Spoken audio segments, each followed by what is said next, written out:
Welcome Seri_bot.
Incoming ad break.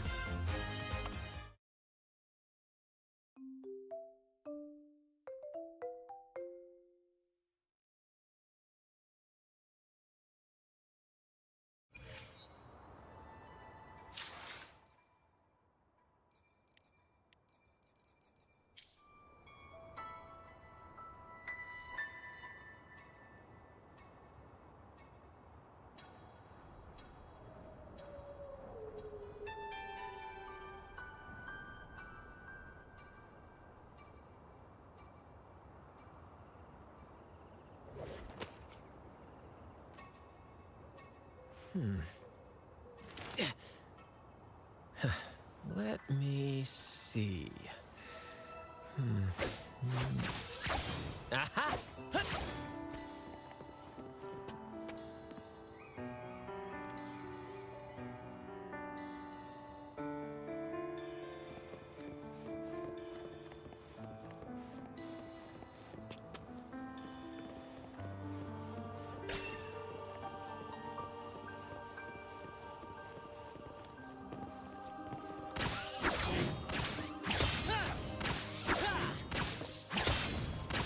Flash!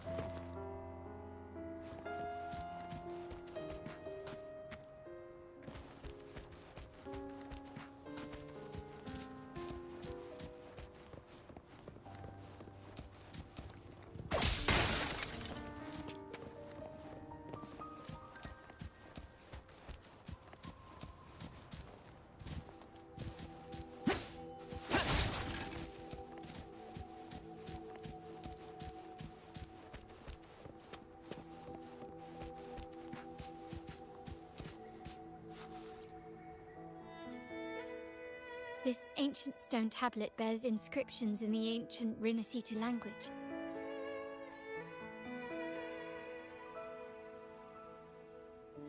Which translate roughly to, once whole, the divinity was rent by warring creeds. From their holy wounds sprang the curse of dark tide. On this day shall I depart. Though the woes of Rinascita yet endure, the shattered divinity hath chosen their herald. On the grandest of days, the maiden, crowned with golden laurel, shall commune with the divinity. Thus she becomes the prophesied, enlightened one, through whom Rinascita's woes shall end. It seems to be some sort of prophecy. We might have to piece together the clues from both the stone tablet and the stained glass to unravel the secrets. These ancient relics that spawn tacit discords often carry special frequencies, likely the key to restoring them. Let's use the terminal sensor to reconstruct their frequencies and align them with the tablet's inscriptions.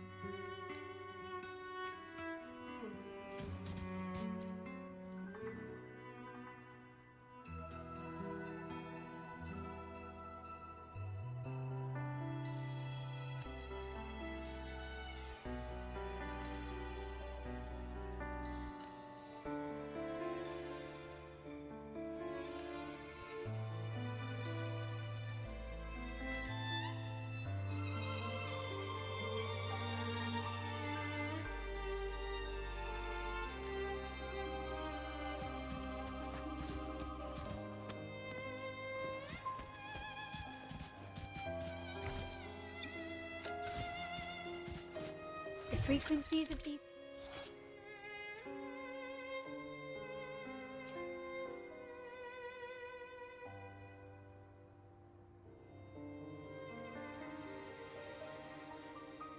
have been reconstructed.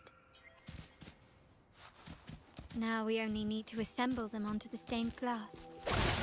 The last step to uncover the secrets.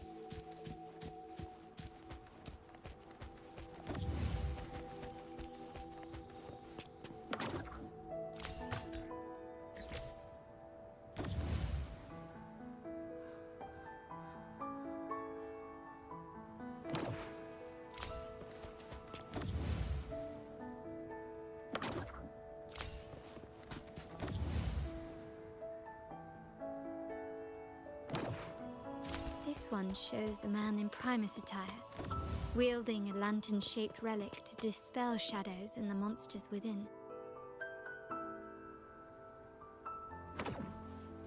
The last one seems to depict the moment a girl communes with the divinity of Renacita. This seems to depict the people of Renacita torn into two warring factions.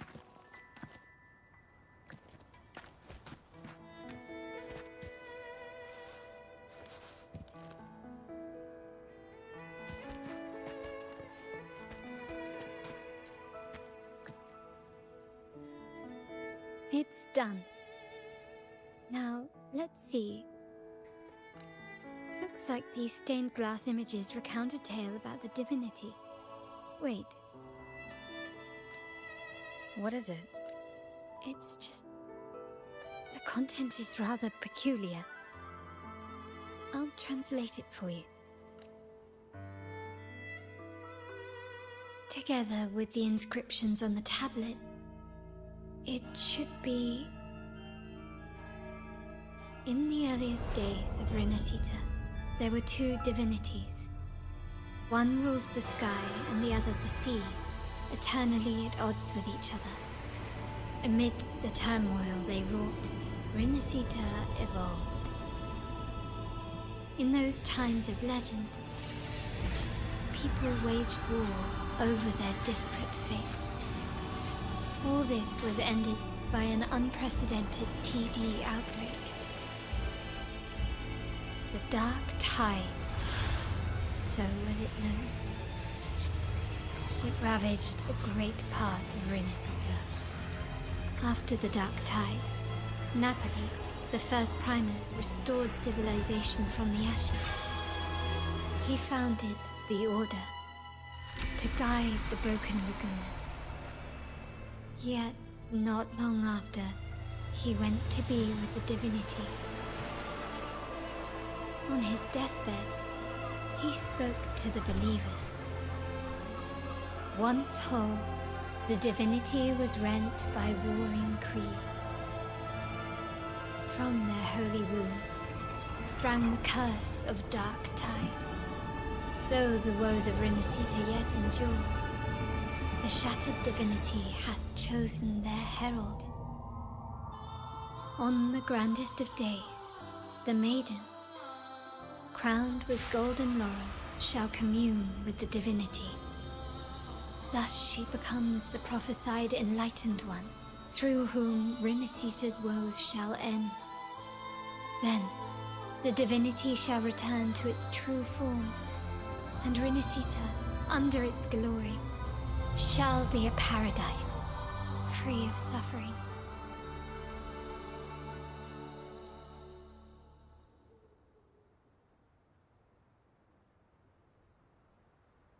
Renacita has two divinities. I've never heard of such a thing. The Montelli family archives hold many documents on Renacita's past, yet none mentioned two divinities. In Ragusa, the common belief has always been that Sentinel Imperator is the only divinity of Renacita. But if the images on the stained glass window were fabricated, why would the Order deface them and declare this tower forbidden? There's only one explanation. These are not fabrications, but buried truth. If this is indeed the Order's doing, we must leave here immediately. North of this tower is an island. It should be beyond their reach. Once we get there, you will discover another truth the Order has buried. Watch out!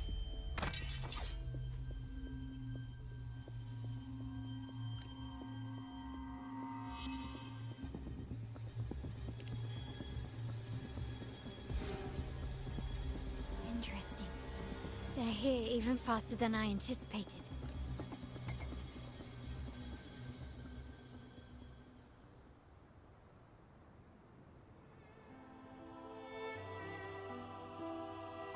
Apparently, the Order believes the images on the stained glass to be real. They wouldn't even hesitate to break their facade of neutrality, just to ensure we don't take the secret part alive.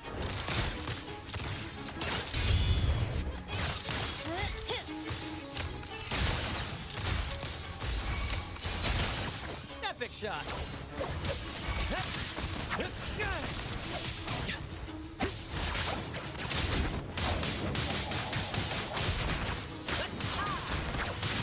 Listen carefully. Focus, will you?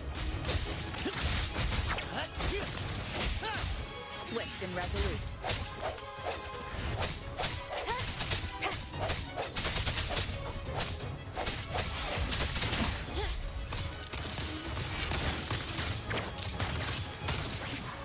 You will yield.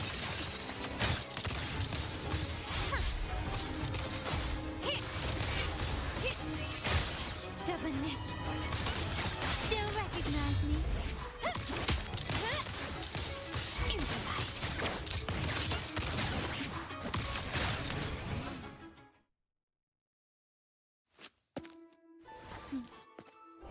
Keep it safe. I'll handle the rest.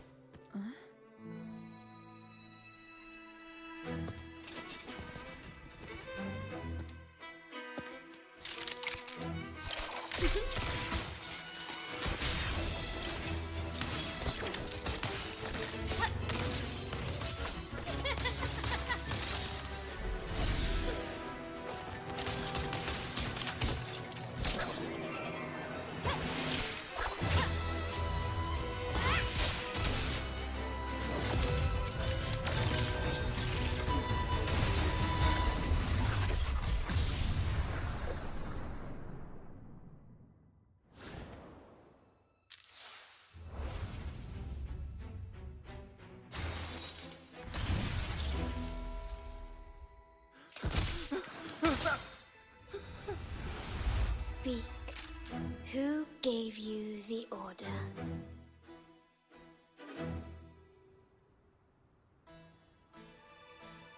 Look at what you've done.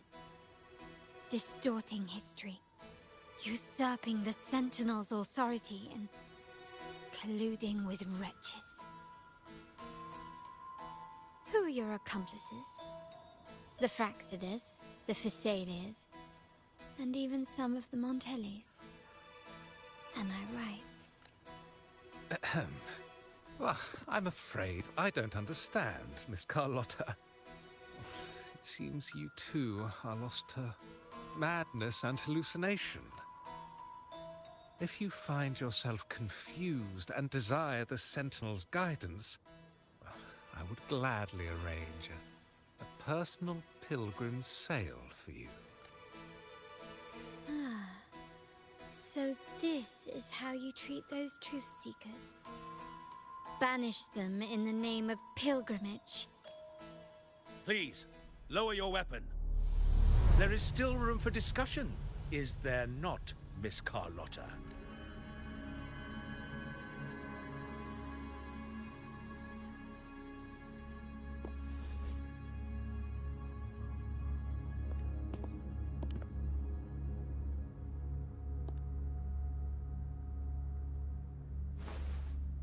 Stand down.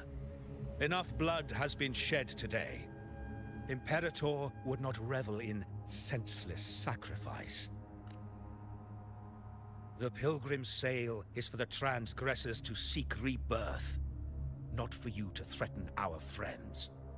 Repent for your reckless words. Forgive me, Brother Alessio. Ah, honored guest. You have been misinformed, as the truth is not what it seems. My Lord Fenrico has arranged your audience with the Sentinel. Why not hear the Sentinel's wisdom for yourself? Of course. If Lord Fenrico is the true Enlightened One. However, the prophecy speaks of a maiden as the Enlightened One. Is that why you destroyed the stained glass? To pass Fenrico off as the Enlightened One? So he can seize the Sentinel's power and rule Raguna? Oh, you stubborn people of little faith. You've surely been tempted by evil and swallowed its lies. Lord Fenrico is the undeniable Enlightened One and will guide us all. I see no point in debating doctrine with you.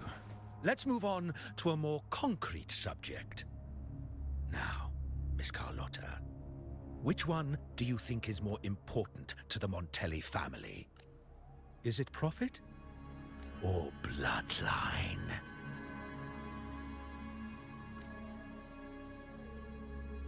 How? That's Uncle Capello's pendant. What did you do to him? Good question. What did we do indeed? Quite a faithful one he was. Wouldn't hand over this pendant, the emblem of his faith. But we managed to persuade him. Whether he should be deemed faithful now depends entirely on your actions. And you know what will become of him if we decide his devotion is weak and unworthy. My actions. What do you want me to do? Raise your weapon, faithful Carlotta. Choose wisely now. Where shall you aim? Whose heart will taste your bullet?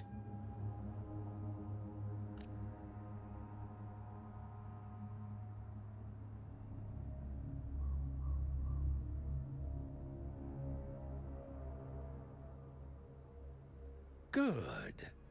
You are a smart one, Miss Carlotta. Carlotta. I'm sorry. Even though the time we shared was very memorable. Excellent.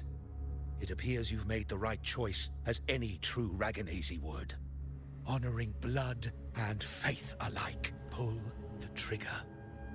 End this transgressor's life. The Sentinel shall host a supreme banquet for you in the high heavens.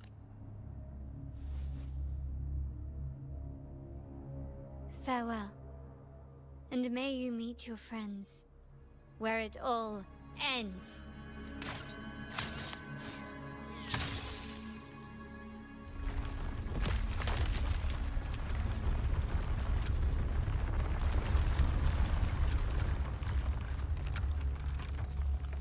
You've disappointed me, Miss Carlotta.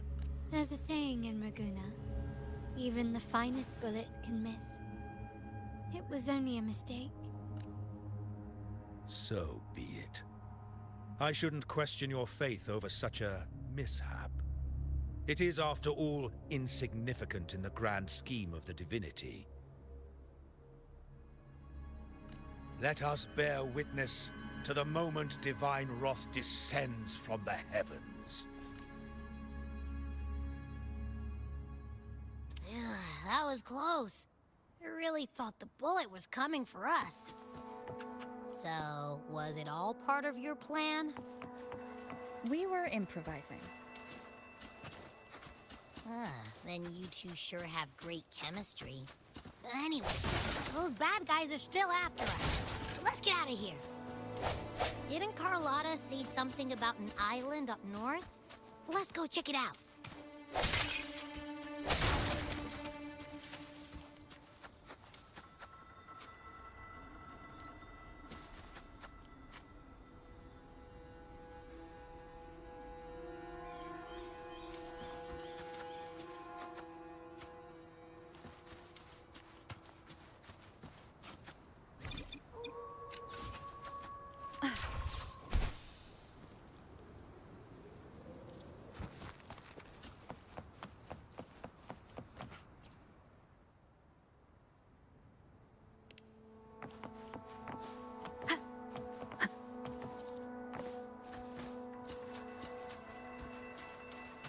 Wind guide me.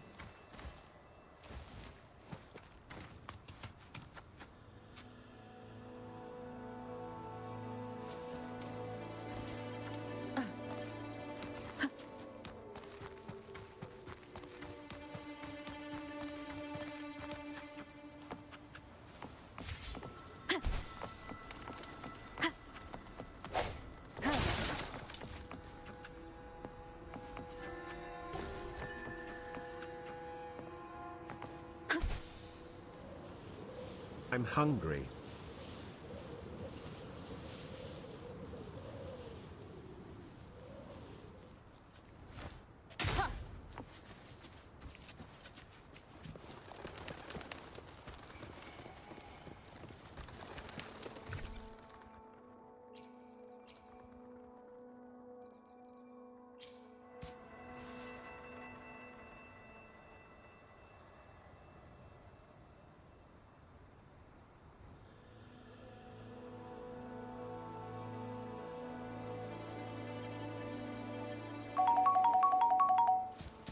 It's delicious Shinro_show_.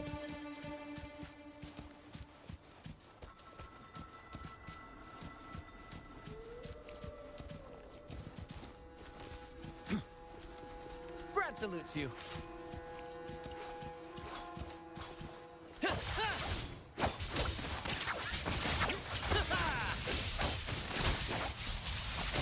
First to the treasure.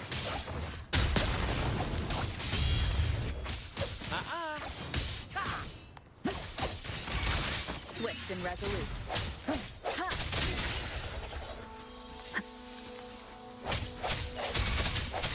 Moment of resonance. Epic shot.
How is everyone?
First to the treasure!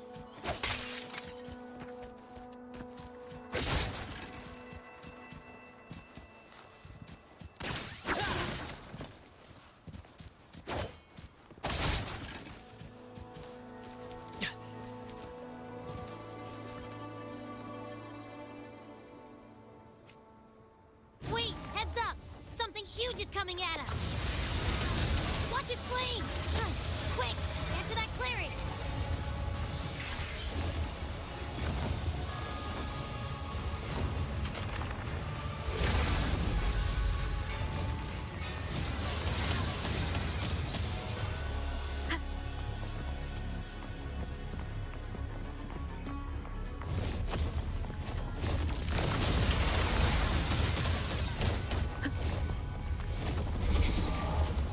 Leave it to me.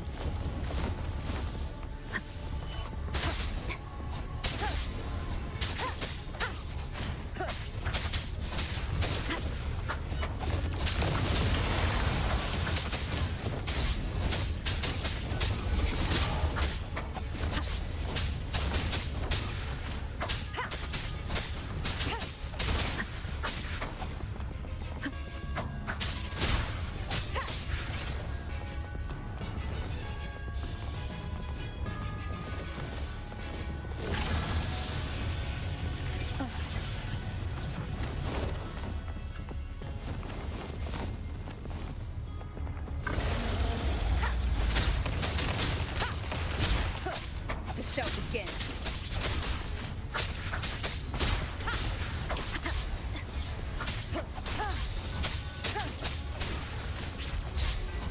No hesitation.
Leave it to me.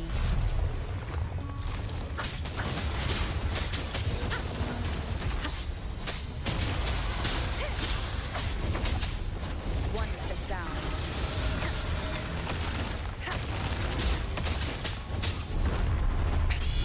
One more time. Protect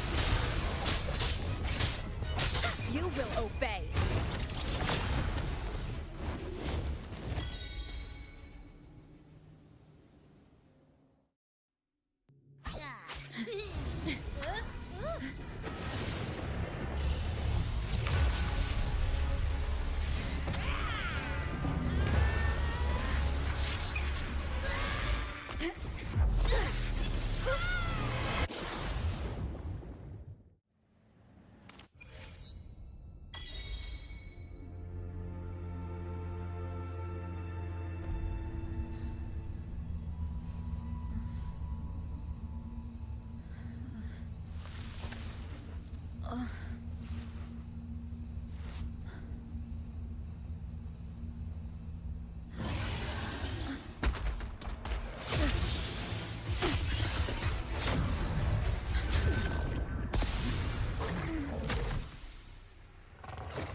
Don't be scared.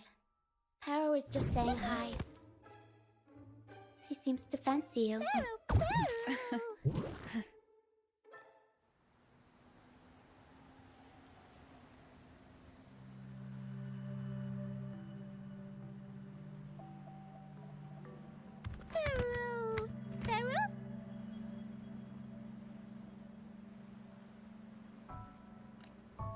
I'm not exactly one for formal introductions, Paro.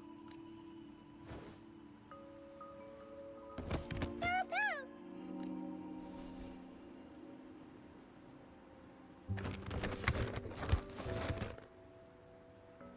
I know this isn't the first time seeing them.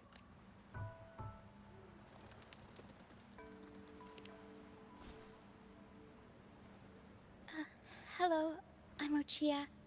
We've met before on Brand's ship. I was in this box.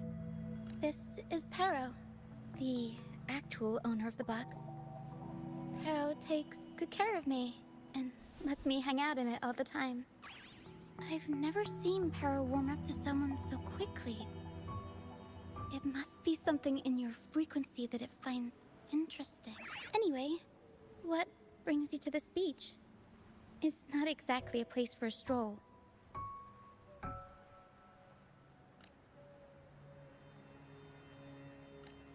So you were attacked by that dragon and fell off the bridge.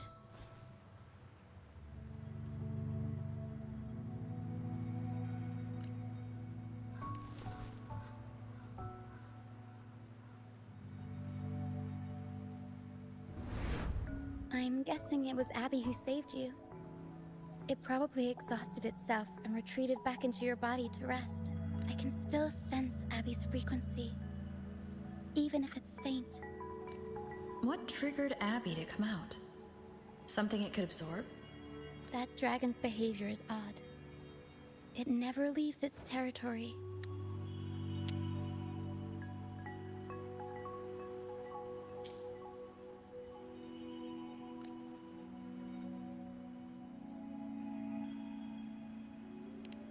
Long ago, this place was a sacred spot for the Order's pilgrims. Then, the dark tide hit, and all those reverberations left behind twisted things up. The remnant clouds from the Sea of Clouds drew hordes of tacit discords here.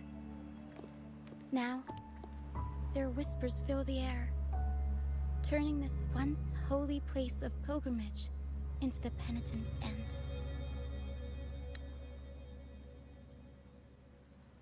This Dragon of Dirge is a local tacit discord. It grows by feeding on the others. We were supposed to pick you up like Miss Carlotta planned, but things went sideways.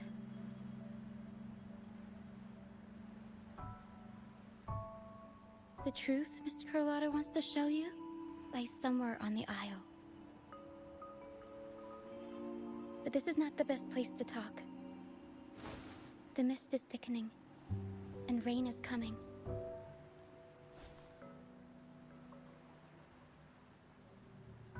The mist is dangerous here. It traps reverberations, and when it collects enough, they quickly form into tacit discords.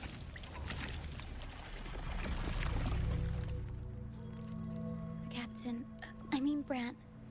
He went into the mist to rescue people, but he hasn't returned.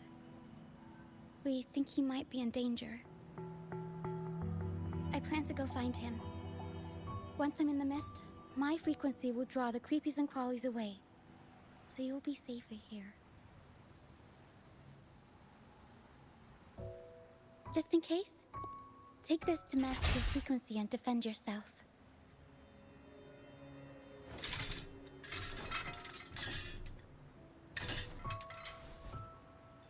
Ta-da! Fireworks pistol. One shot and it'll send the tacit discords packing.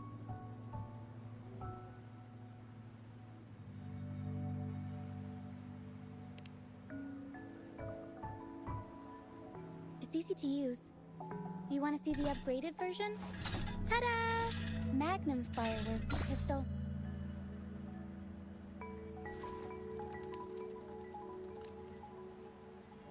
Use it to protect yourself.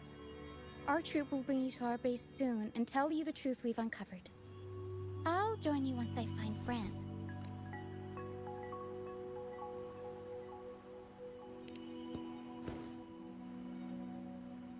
But the mist is dangerous. All right, fine. It's better you see it for yourself. I'll be glad you don't have to fend for yourself alone.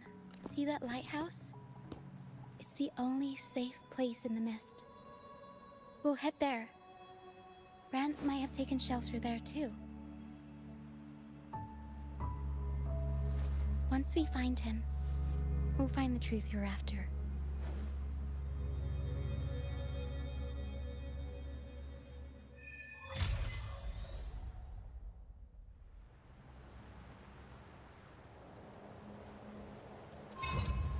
The area up ahead is where the sea mist is thickest. Try to avoid the dark phantoms in the mist. Check They out could the turn into Pando Pet tacit Cafe to discords play at with any me. moment.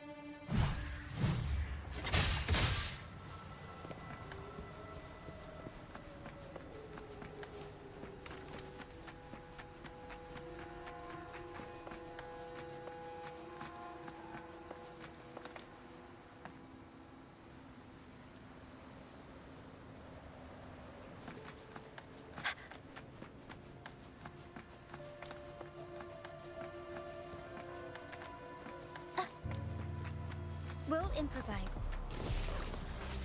Huh? Tornado nuclear! Mamma mia! Avanti! Hee.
We'll improvise.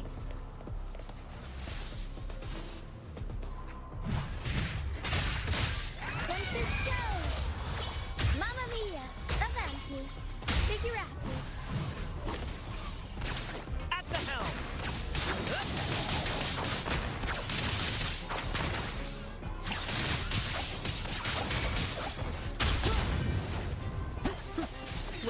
Salute.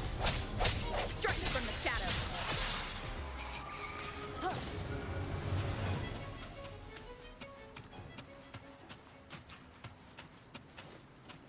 Tacit discords. Watch out. I can't control my fortune.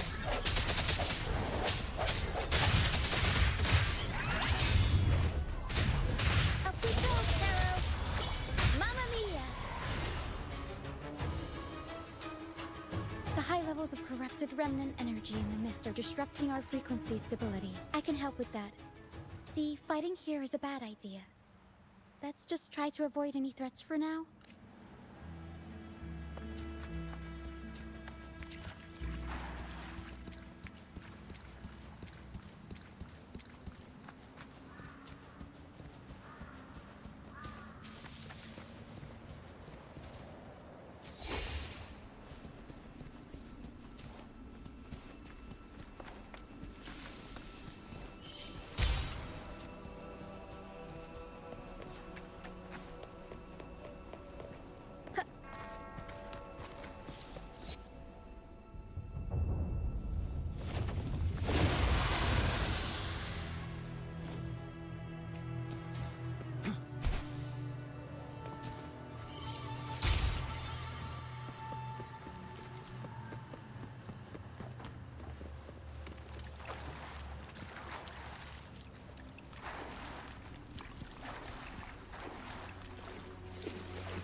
Come, play with me.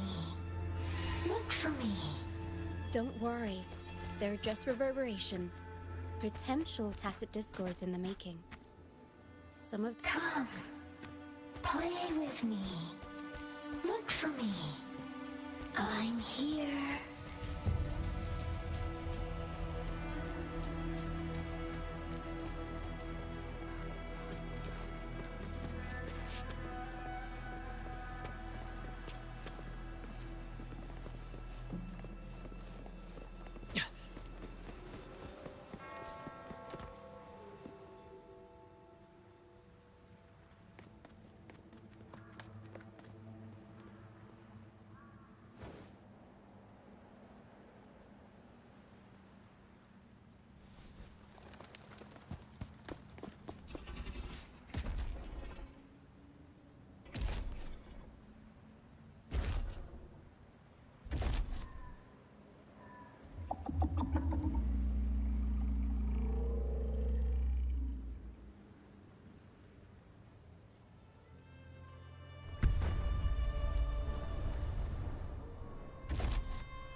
Did it lead us this way because it sensed the dragon? Possibly. Phantoms are sensitive to frequencies, so navigating the mist is second nature for them. The game isn't over. Here, come quickly. I think I figured out what they're doing. We'll be out of the mist soon.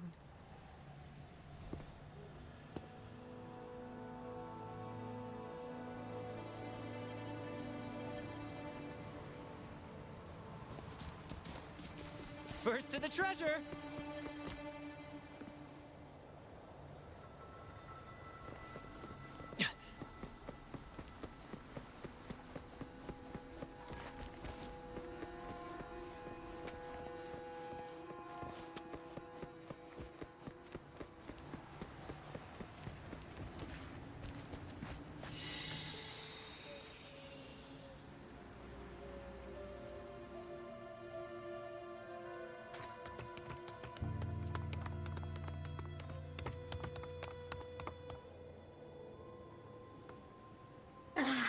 Rochia, you found me.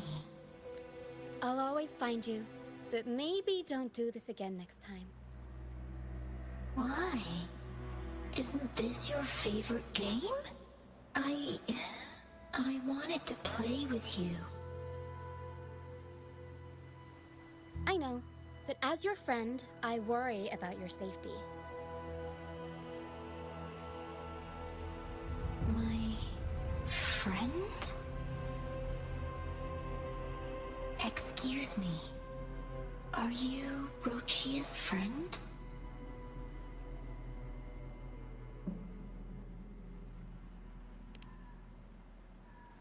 Ah, how wonderful. You're not alone anymore, Rochia. Yes, I have friends now. I'm so happy for you. All is well. Fly. Fly to the high heavens. We are born free, and our souls will soar even in death. Golden phantoms are reverberations, mixed with the frequencies left behind by people who've passed away. When someone dies, the reverberations linger. Usually, they merge into the same cacophony of frequencies that spawns tacit discords. But sometimes, a trace of their final will remains, and the mist shapes this into phantoms. This lingering will helps the phantoms resist becoming tacit discords and instead guide the lost through the mist. If the mist clears, they'll vanish. If the mist lingers, their fate is sealed. It will only be a matter of time before they merge with other reverberations and become tacit discords. Their final frequencies tend to cling to certain objects, like this Lucianite here. I collect them as proof that they once lived.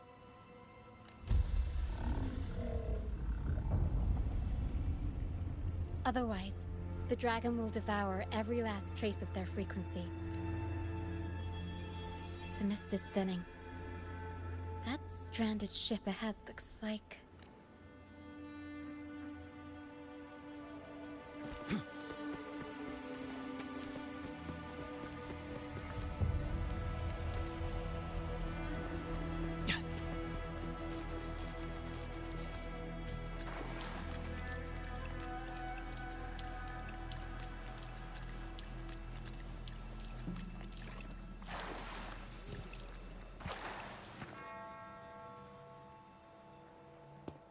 A pilgrim sale? Why is it here? In Raguna, those who break the law are sent to the Order Tribunal for sentencing. Those who violate the sacred doctrines are branded as fools and sent away on the pilgrim's sale. It's said that when the first dark tide ravaged Renacida, the first Primus followed the currents on a rickety boat and met the Sentinel in person. That's where the pilgrim's sale tradition came from. Now the fools retrace the Primus's journey, reflecting on their mistakes along the way. There's a strong undercurrent around this isle, likely caused by that first dark tide. It drags all pilgrim sails here unless the ship's course is altered.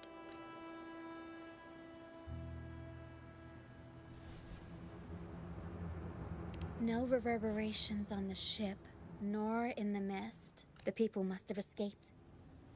But with the mist this thick, we need to stay on guard.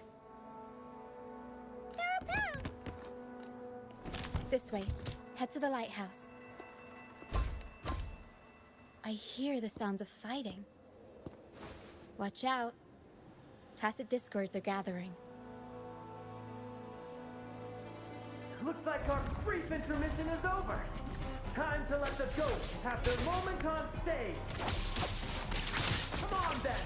Let the flames of battle ignite our souls! Is that Grant? Only Grant would call them ghosts with that kind of flair. It must be him. But I can't tell where he is in the mist. Anyway, let's deal with the trouble here first before we go look for him.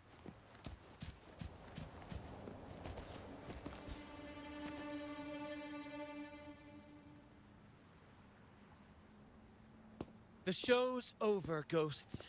Time to take your final bow. Watch your back. A marvelous shot. You've earned your stripes, first mate. You're welcome. But if you tilted your head just 10 centimeters to the left, it wouldn't have been the Discord's head that got popped. It'd be yours.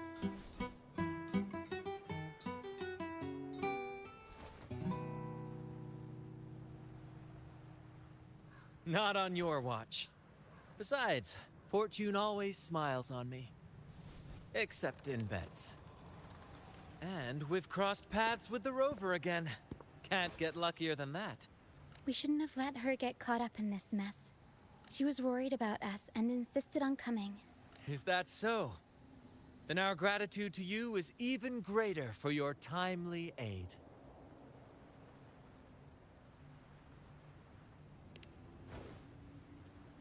To find the brightest truth, one must delve into the deepest shadows. Such bravery deserves to be hailed, my friend. Where is everyone on the Pilgrim's Sail? I was patrolling the coast earlier when I saw their ship drifting into the mist. Time was against us, so I departed alone without alerting the crew. Thank you. Don't be afraid. You're safe with us. You've got some skill, you know. Holding your own for so long in the trial against the Tacit Discords. Trial? I don't buy into the Order's nonsense. I've worked hard all my life and stayed true to the Order's teachings about forsaking earthly pleasures for divine favor. And what do I get in return? Heavier taxes. When pirates ransacked my merchant fleet, leaving me with nothing, I turned to the Order for help. They said it was a divine trial and left me to rot. I stood before the Sentinel statue, asking if my suffering was really their will. But all I got was silence. Why should I wait for peace in the afterlife when I could be living for today? How is that a crime? As for salvation, I don't believe in it. And I certainly don't need it. Here's a proposal. How about joining our troop? We are wanderers adrift upon the seas. Or perhaps you're more familiar with the name, the Troop of Fools? The Troop of Fools? Could it be? Yes, we are, like you, by the Order's decree, marked as fools. Fools on the Pilgrim Sail often meet their demise in a storm, or they're swallowed by the waves. Even if they do survive, they still face hunger, thirst, and the unforgiving wrath of nature. Maybe it's luck that brought you here so swiftly. And unharmed at that. Look around. This is all that remains of the Pilgrim's Sail. This is always their final destination. Where the fools meet their end.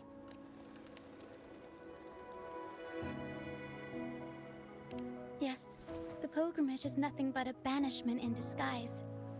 The path to salvation they speak of doesn't exist.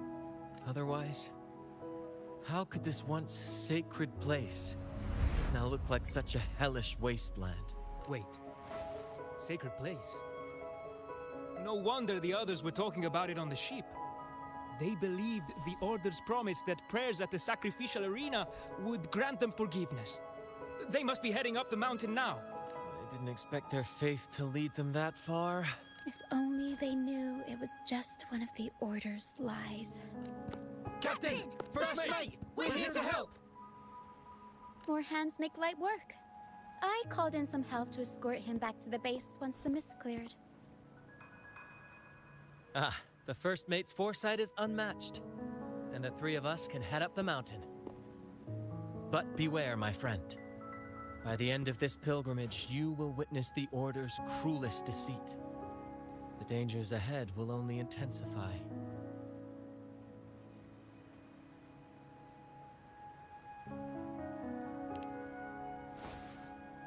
Please, save them. I hope it's not too late. Don't worry. There's more to our troop than you think. How are you doing today? Ray can fly us up the mountain. You two go first. You'll find I'm very convenient to bring along. All right then. All hands, prepare to ascend!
Incoming ad break.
The scent of history.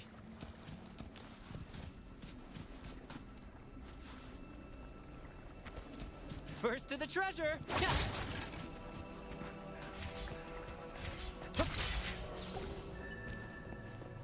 You earned it, you keep it. Woohoo!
First to the treasure!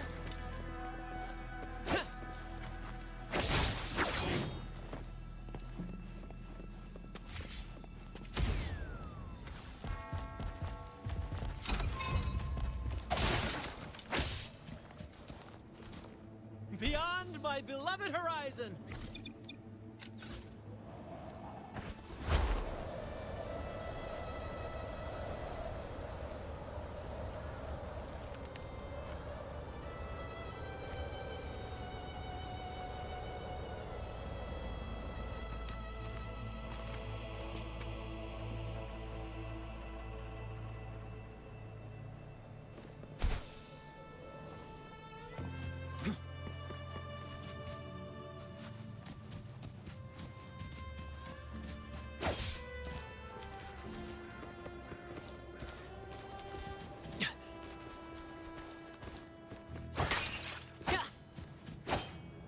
First to the treasure!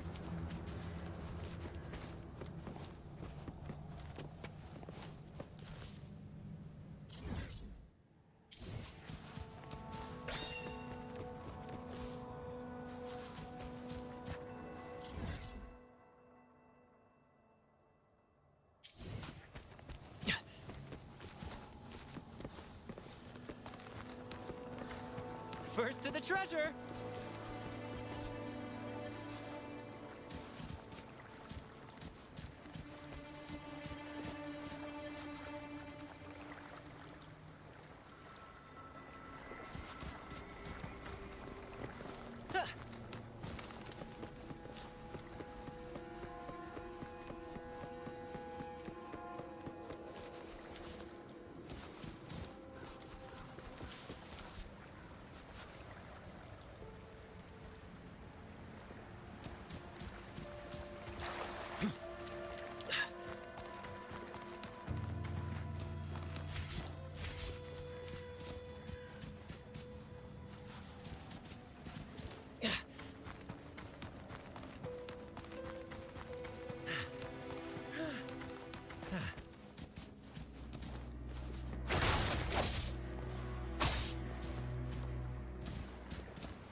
Salutes you.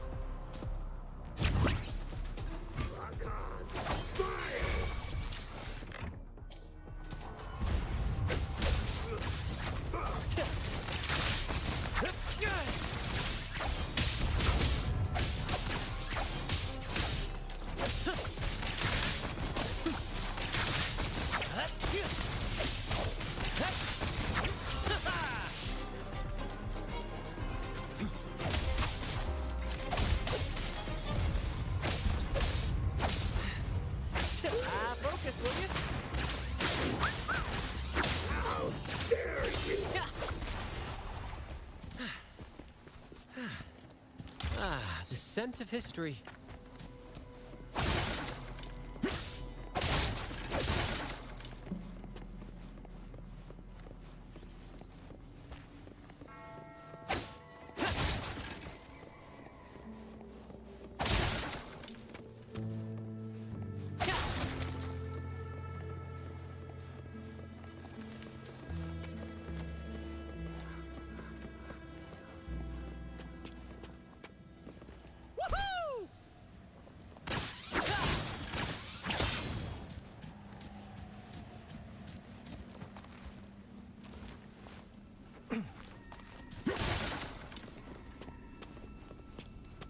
Ooh, any wine inside?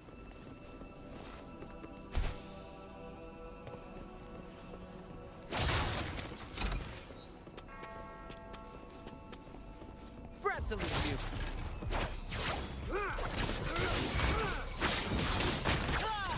Listen carefully.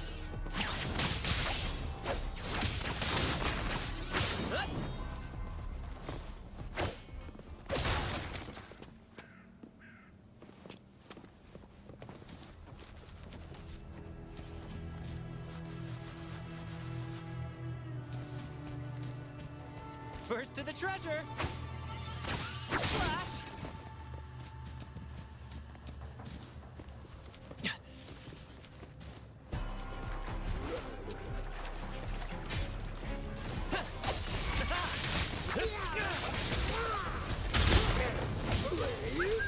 Right behind you.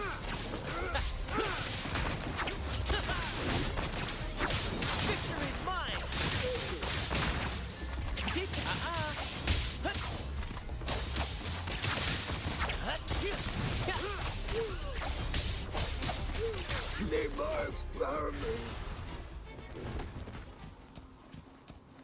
You earned it. You keep it.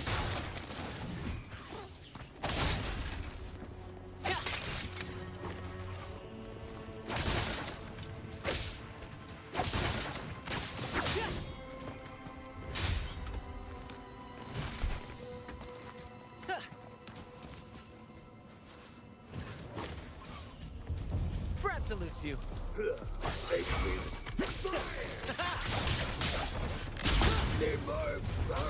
Swift and resolute. No hesitation. How dare you!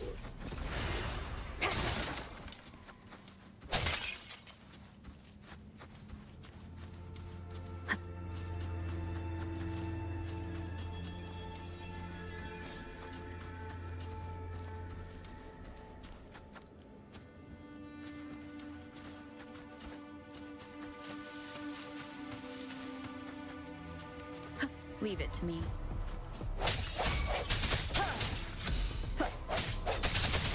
I sense your weakness.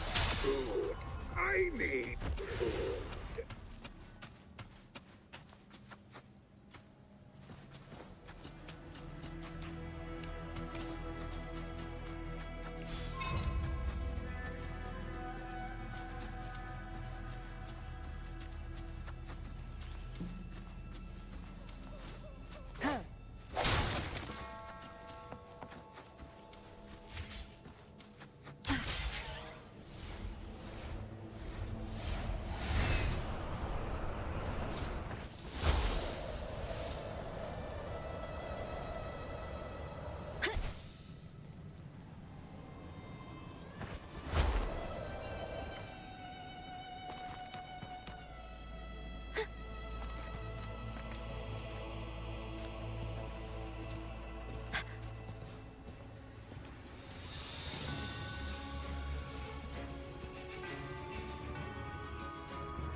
We'll improvise.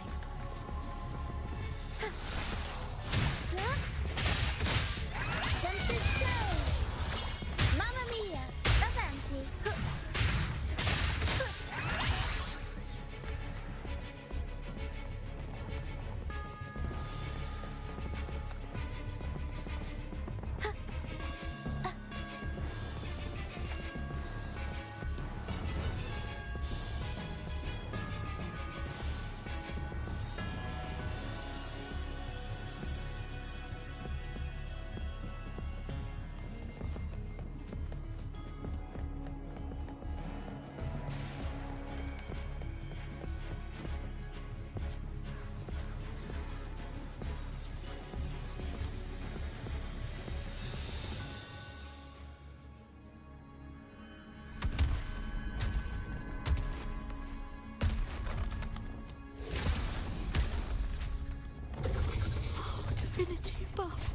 Please have mercy on me. Is this some kind of test for me? I see. No matter how harsh the punishment, I'll take it. Even if... Even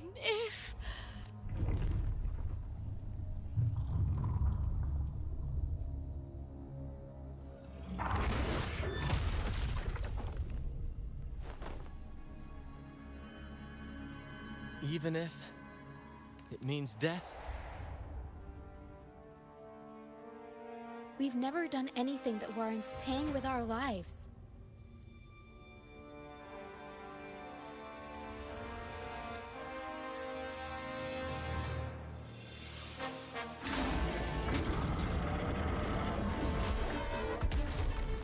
I'd wager mercy isn't on the table.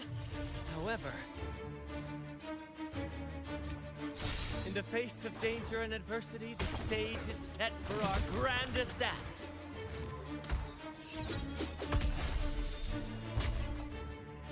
Brant, you handle the tacit discords. I've got the dragon. Of course. But with all due respect, shouldn't the captain be the one giving the orders? Just playing to our strengths. Take it, or I'll spill the beans about your wine stash.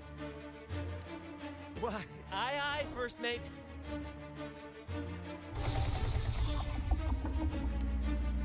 It's time to pay for what you've done, Dragon of Dirge.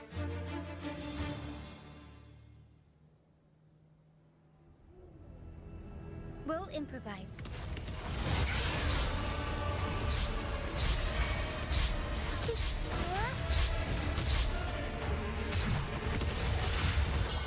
Mamma mia! Avanti!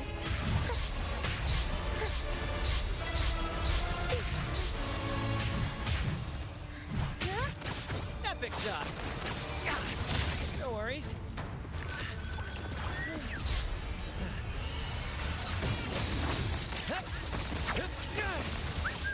Right behind you. First.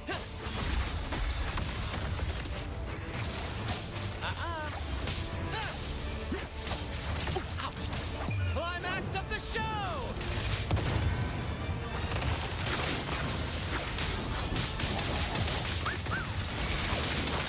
Aerial stunt. Tornado nuclear. Mamma mia! Avanti! Figurati! Improv performance!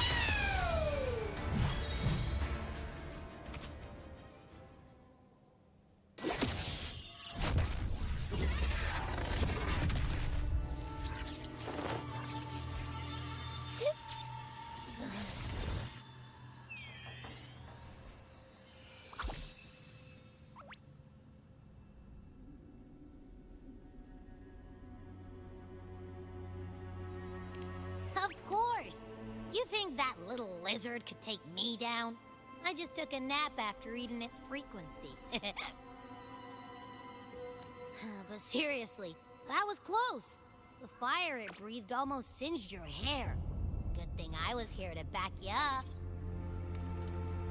As soon as I realized it was a tacit discord, I went for it and ate its frequency. Piece of cake. But I gotta say, it was a pretty hefty bite. I swear, I chewed it up, but it was hard to swallow. It wasn't the taste, you know? More like my digestion's been a mess lately.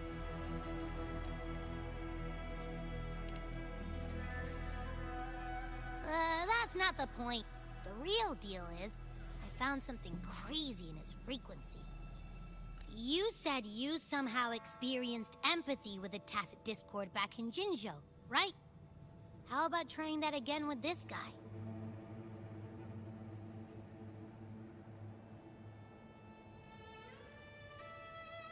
Trust me, this could be our big break.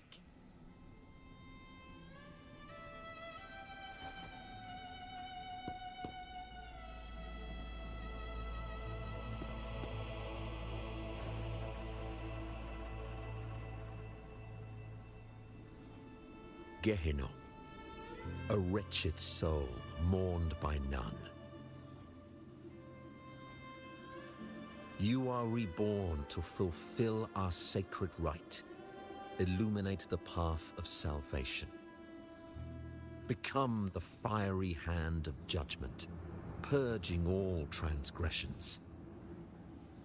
Cleanse every soul ensnared by their own indulgence. Those who cannot withstand the trial by fire shall forever be barred from our pure land.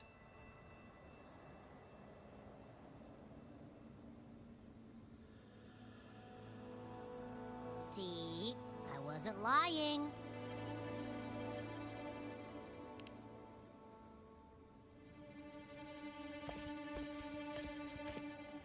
Tacit Discord's frequencies are perpetually fading, inching toward their end.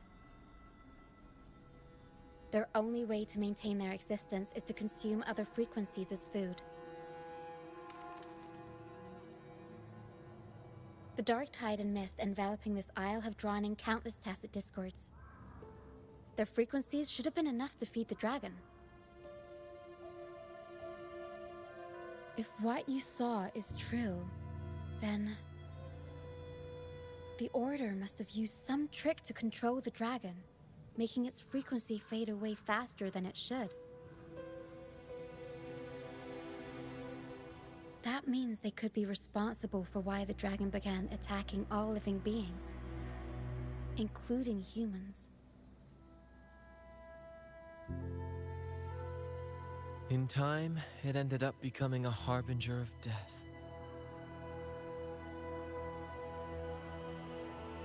I found this during the previous battle.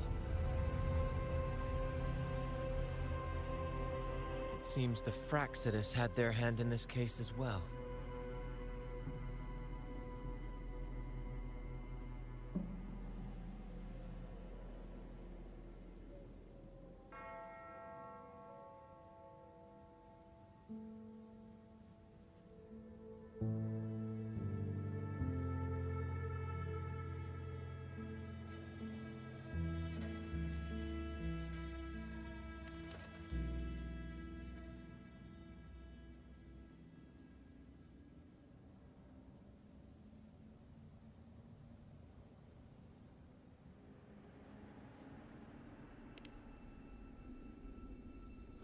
So you know them too.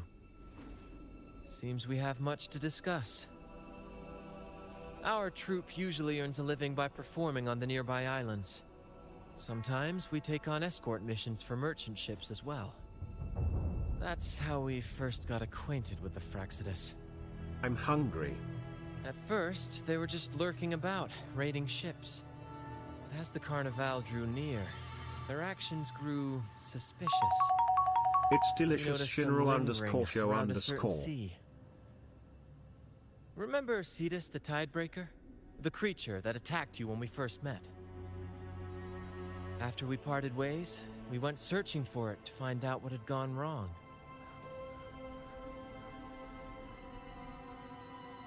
This is what we found on its tail, another Lycoris. Alas, the Tidebreaker slipped away into the deep beyond our reach. Still, this bloom leaves no doubt. The Fraxidus is behind its strange behavior. We saw what they did to the dragon. The Cetus's violent outburst must be their doing as well.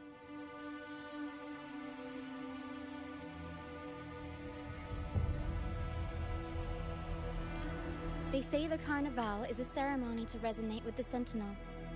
Those who claim the laurel may be graced with a miracle, a direct communion with the divine. At first, we thought you were merely a curious traveler, intrigued by the Carnival and our Sentinel. But now, seeing how far you've come, there's more to your quest, isn't there? Our troop has always sought the laurel, and we won't sit back while others threaten the Carnival. If they're your foes, then our paths align. Remember I mentioned one of ours who once claimed the laurel? He wasn't with us when we first met. But once we reach our base, you can speak with him about the Sentinel. It won't be long now. After such an adventure, a well-earned rest awaits.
Here we are, ladies and gentlemen. Allow me to present to you our sanctuary. A haven for all the surviving fools at the edge of the world.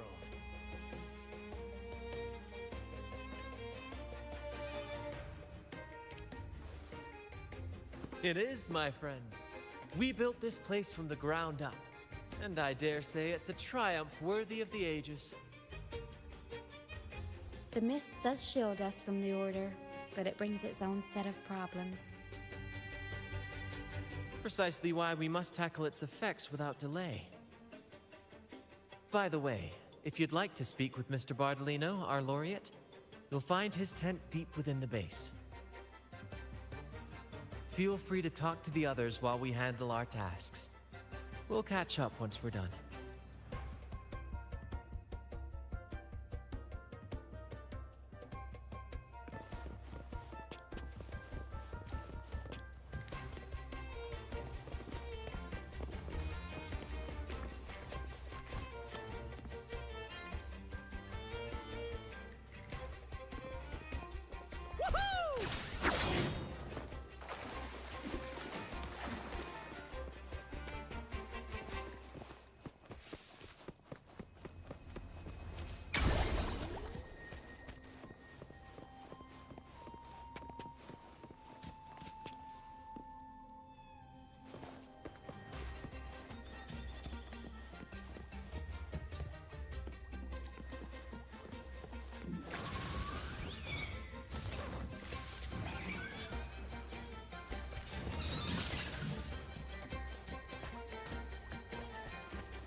First to the treasure!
Relax, young man.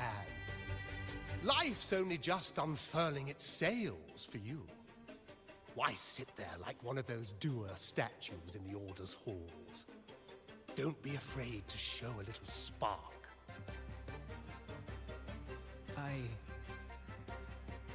I was just thinking about my future. Is Raguna truly lost to me forever? Ah, some have found their way back. but under the Order's watchful eye. Is that really what you want? A life without freedom? Listen, you don't need a grand stage to leave your mark. A true Raganazi can turn even a ragged tent into the finest theater. That's what I'm preparing to do.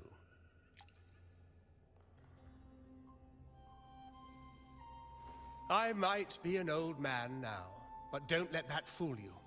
I was once crowned with the laurel, you know.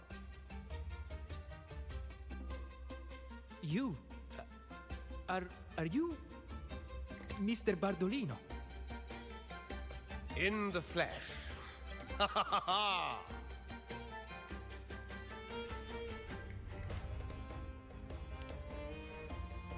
As I took my final bow on stage, a bright light pierced through the clouds, shining down from the sky. And then, a radiant laurel descended upon me, and I heard a voice. It was the Sentinel's voice, ringing in my head. I asked them a question that had puzzled me since childhood. The ultimate philosophical riddle. What should I eat tonight? And they answered. The body is the temple of the mind. To keep your mind sharp, do consume healthy food, such as the Loris salad. But why Loris salad? I was baffled, and the meaning still eludes me to this very day. I've never been quick-witted, though, and the Order's doctrines never quite took hold. Acting, however, that is where my true passion lies.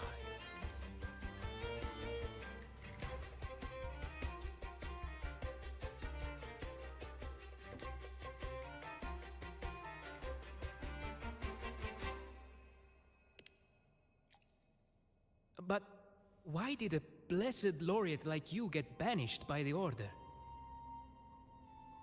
Back when I won the laurel, Raguna was led by the Holy Maiden.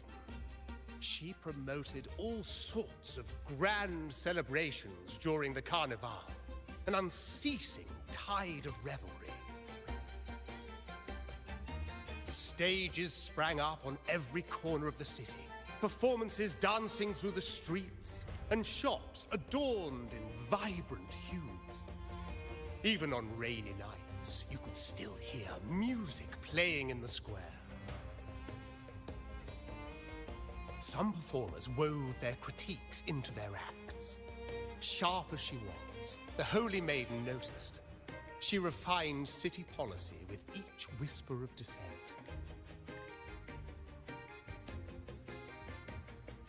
Ah, those were the golden days, my friend.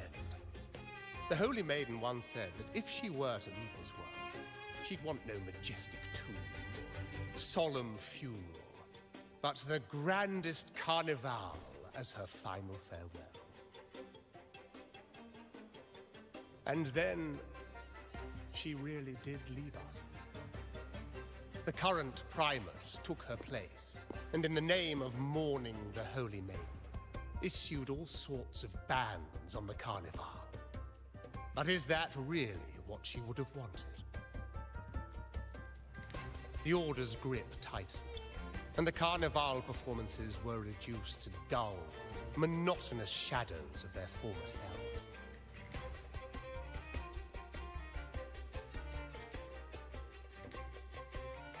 One year, I strung a wire from a gondola to the top of the clock tower in Liberty Square, and another from the tower to the Thessalia's mansion. Then, I disguised myself as one of the LaGuardia to fool the acolytes, and climbed to the roof along the wire. Midway through the Order's performance, I hopped on a wing ray with a cloudcaster, showering the entire city with flowers. Yes, it was a magnificent sight. The wing ray soared higher than the acolytes could reach. They couldn't do anything but watch golden pink petals rain from the sky for 3 whole days. They struggled to clean up the flowers from the streets, and it took a downpour to wash them all away. That cloudcaster, adapted from a music van, became the prototype for the one we use on stage today.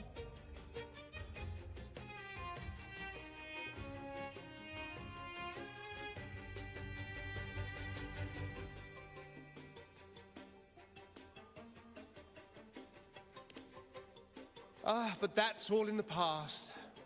To this day, I'm still not sure what crime they pinned on me. Maybe walking the wire without protection? Anyway, I'm just an old relic now. But you lot, you're the main characters of this era. Facing down every obstacle with fire in your bellies. But isn't our fate already sealed? Without the so-called salvation the Order preaches, we're doomed to our banishment. Just lost souls, dying in obscurity. Life is short, and we weren't born just to atone. The Order may banish us, but they can't take away our right to sing.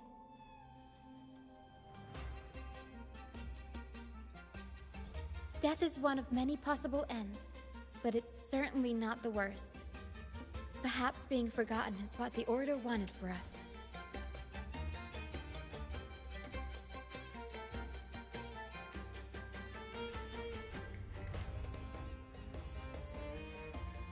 They want to erase all traces of our existence, grind us into dust and drag us into the abyss. But we'll fight the tide and live our lives to the fullest. Members of the troupe may come and go, but they never truly left us. Their deeds and songs are passed down through the ages. One day, our voices will echo across every land. Our words will reach every corner of the world. And by then, even the tacit discords in the stormy sea will know our names. That's the spirit, boy!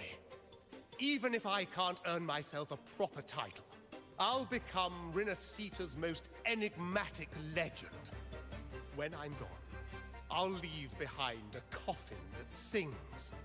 Or maybe turn into a lark, singing every day and night.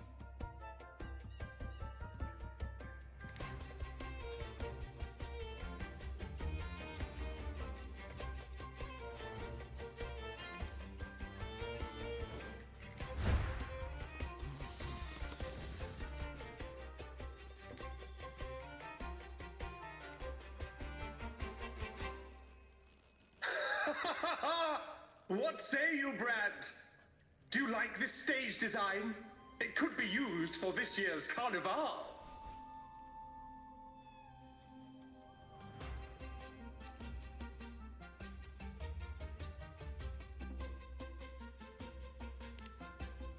Our little chat reminded me of those good old days.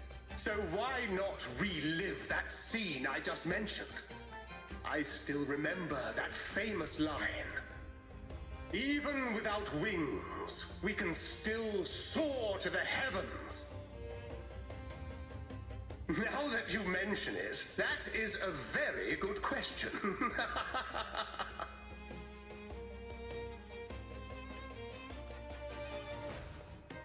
Please don't mind him.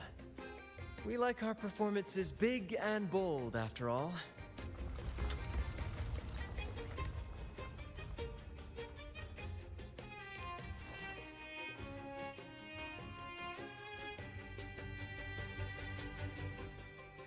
That fight with the dragon probably messed with the mountain's stability. If Bardolino keeps moving around up there, it could get dangerous. We need to find a way to get him down, and fast. We might need your help with this. Pero should have some useful items in her box.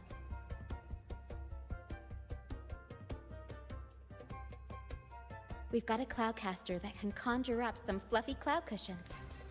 They'd make the perfect stairs to reach Mr. Bartolino, or catch him for a soft landing. But some of its parts have been borrowed by other troop members.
Sailors cheer as hearts ignite. Soon we'll break these chains so tight. Set the course, embrace the storm, sailing on till light is born.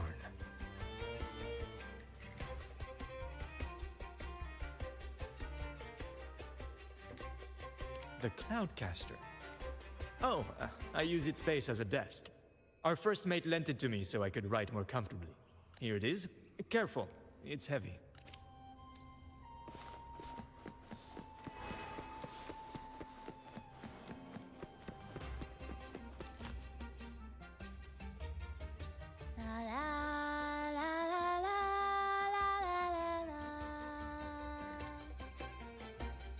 I'd rather be a wild flower, ignored by all in my own power, than a rose that bends and sways, bathed in grace, but lost in dismay. Cloudcaster. It does ring a bell. Here, the resonance unit. It helps me find the right pitch and rhythm. Works like a charm. You should give it a try too.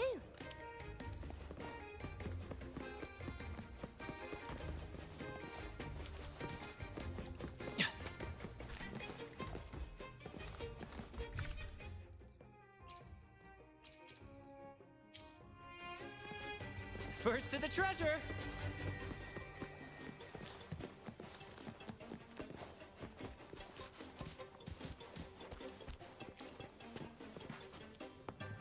Come on, fish! Come to my net. Yeah, I borrowed the reel for me fishing rod.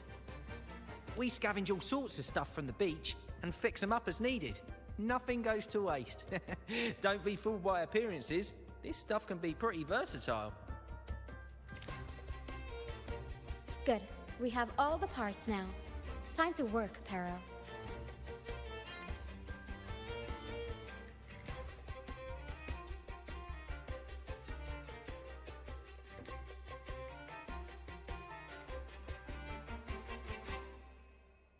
Everything's set for takeoff. Let's position a cloud cushion beneath Mr. Bartolino. Then we'll pop the balloons and bring him down safely. Although we might need a bigger cushion. The Cloudcaster's resonance unit responds to song. The louder our singing, the more powerful the effect. In that case... All right, friends, old and new, come and join this sing-along!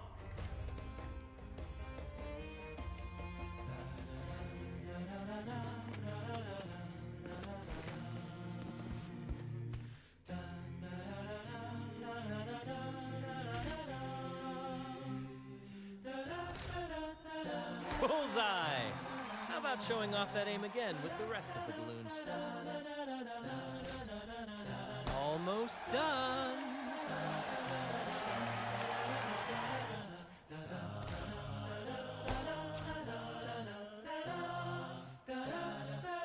Thank you, dear girl.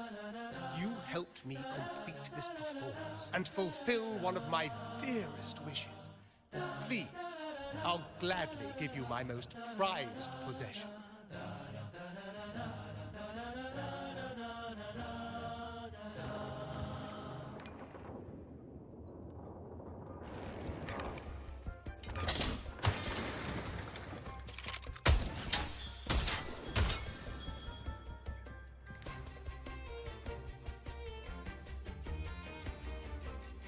Apologies for my late arrival to such a magnificent performance. Did I miss anything? Oh my, oh my. What an honor to witness the beauty of our generous benefactor.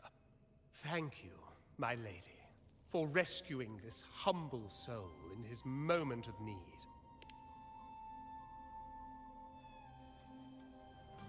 You flatter me. The family's protection extends to all who stand by us. Might I say what a pleasure it is to see you again, Miss Carlotta. You have my heartfelt gratitude.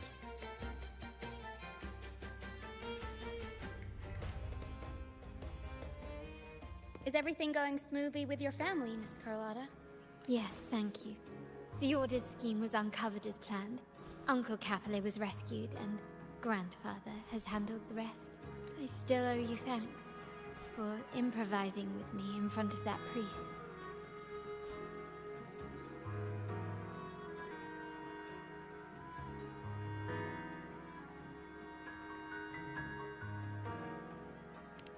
You've got a sharp mind.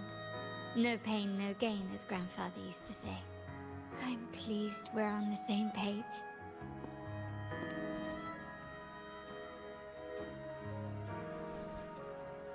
Your kindness is much appreciated. The Montellis won't forget this. In return, I'll share everything I know.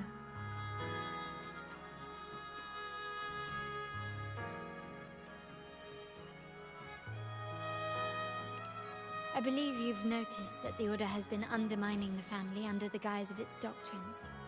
Alienation, monopolization, just a few tricks up their sleeve. Their true motives, however, run deeper. Their alliance with the Fraxides speaks volumes. While we don't know the full extent of their conspiracy, one thing is clear. Their sights are set on this year's carnival. The carnival is likely where you'll find clues about the Sentinel.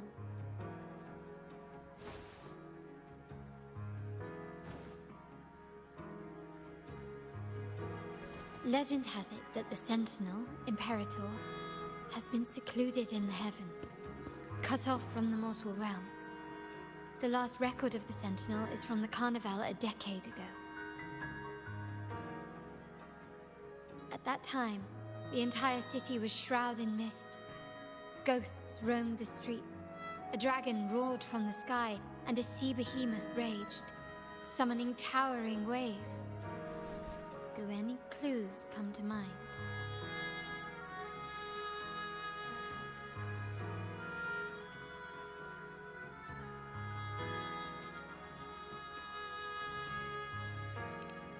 The mist might be coming from the remnant clouds in the Nimbus Sanctum.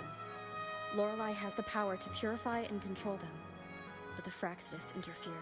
Remnant clouds corrupted by evil will disrupt Echo's frequencies. If the mist had spread to the city, it would have stirred the echoes into chaos. We are lucky that you and Zani, along with that acolyte, awakened Lorelei in time. You prevented the mist from spreading and averted the wave-worn. The Fraxides must still be licking their wounds. At that time, the entire city was shrouded in mist. Ghosts roamed the streets.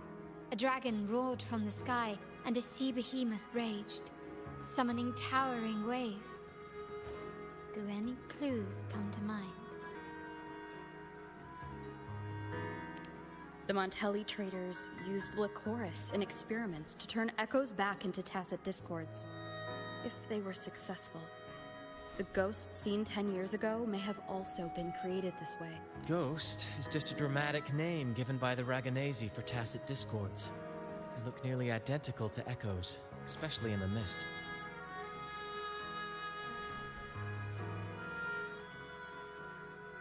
With your help, Grandfather has thwarted their plan. No corrupted echoes will appear at this year's carnival.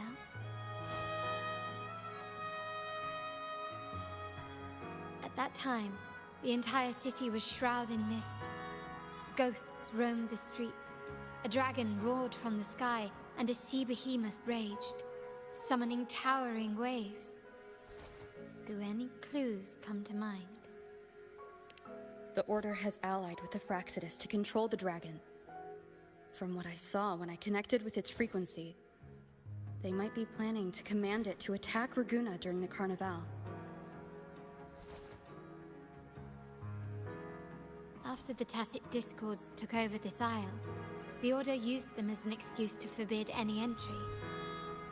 It might be their way of concealing the dragon's existence. But without the Lycoris, the Dragon of Dirge is now off the table.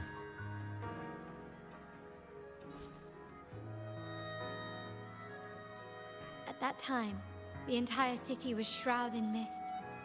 Ghosts roamed the streets. A dragon roared from the sky, and a sea behemoth raged, summoning towering waves. Do any clues come to mind?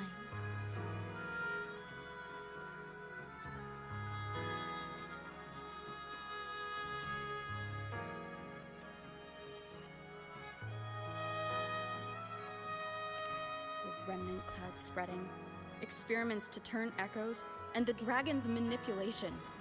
The Order plans to recreate these disasters at this year's ceremony. The Order and the Fraxidus are allies. To prevent the Carnival's sabotage, we must stop them. But what is their motive?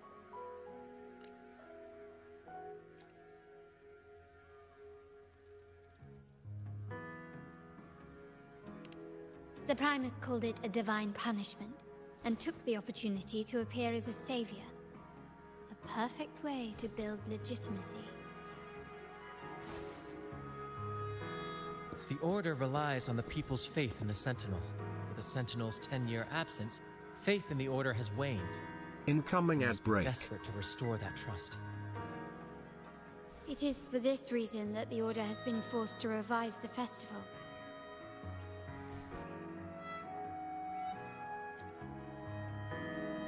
Let's consider the implications. If the Carnival proceeds unhindered, how would it affect the Order?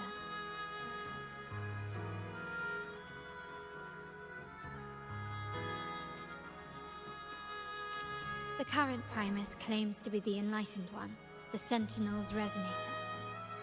However, based on the prophecy we found in the ruins, this role is meant for the young maiden who is destined to heed the divine oracles during the Carnival. The Carnival is the only time humans can directly communicate with the Sentinel. Normally, it's the Primus who conveys the Sentinel's words. A successful Carnival offers a chance for citizens to meet the Sentinel in person. But for the Primus, and possibly the Order, it poses a threat if they've been fabricating the oracles. To sabotage it while still maintaining their authority, they partnered with the Fraxidus. The Fraxidus will cause chaos during the Carnival, and the Order will swoop in as the Nice to saviors, meet you. restoring I'm public Spyro. trust just as they did before. So far, you've helped us crush 3 of their schemes. But one remains.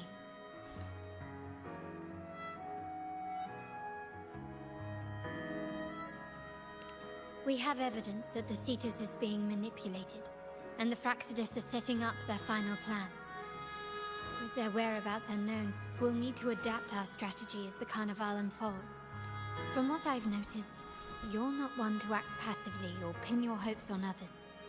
You prefer to strike first and steer events in your favor. winning the laurel might give you the chance to talk with the Sentinel. The Sentinel's resonator may also be present. So...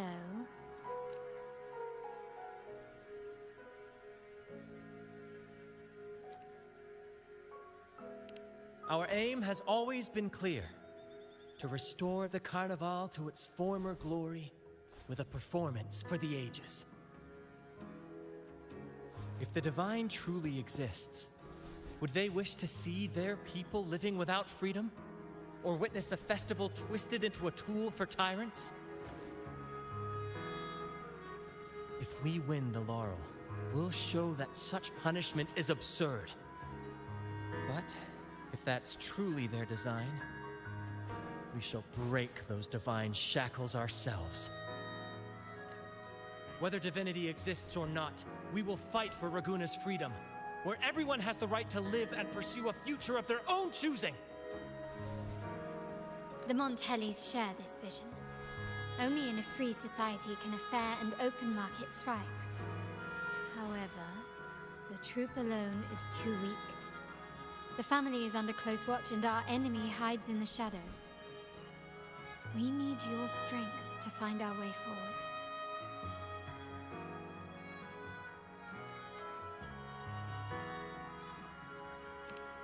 Thank you. I'm pleased we've reached an agreement once more.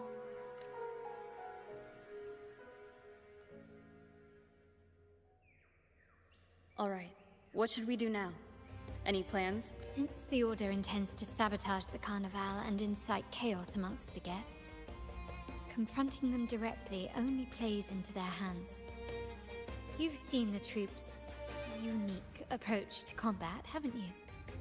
That's precisely why we're allies with them. We will turn any disturbances into a theatrical performance. I can see our friend here is still a bit confused. No worries, my dear girl. We'll have a quick rehearsal before the Carnival begins. Speaking of which, Ms. Carlotta, would you honor us by joining our performance? Me? I do have some stage experience, though I must confess I may be a bit out of practice. We don't know what challenges we'll face, so your help will be needed, Miss Carlotta. Plus, it's a chance for you to get to know our methods. If you insist. Wonderful! As the festivities continue, if you're both ready, please join us on the stage of the troop liner.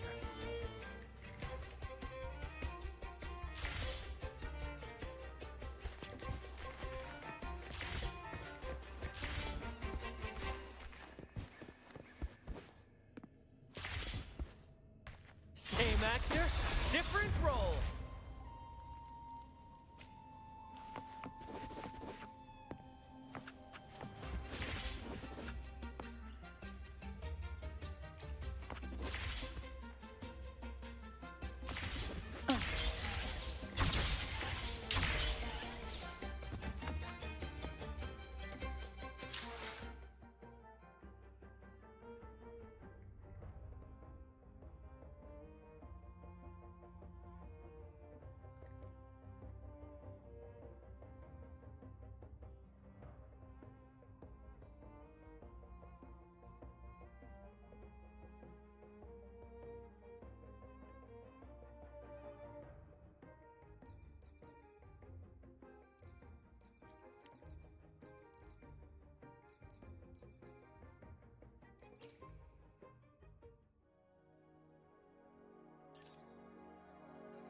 The divinity may foresee the future of the world, but I doubt they can predict which song people will play tomorrow.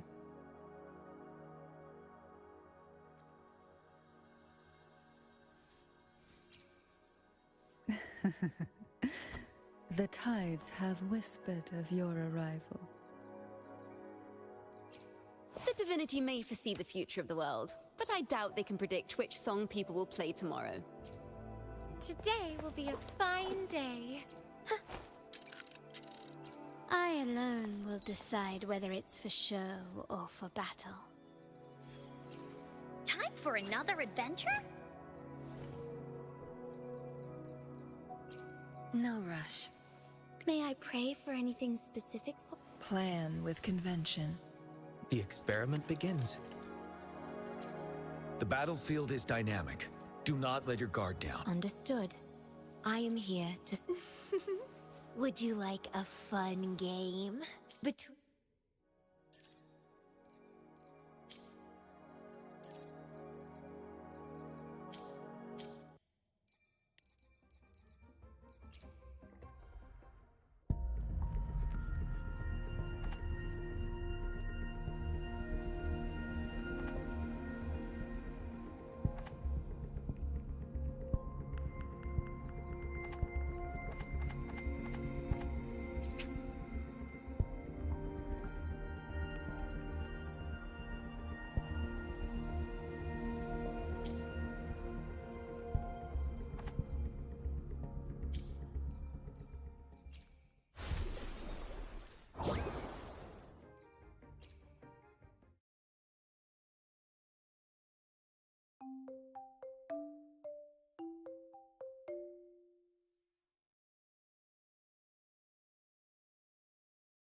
Our rehearsals are rather straightforward.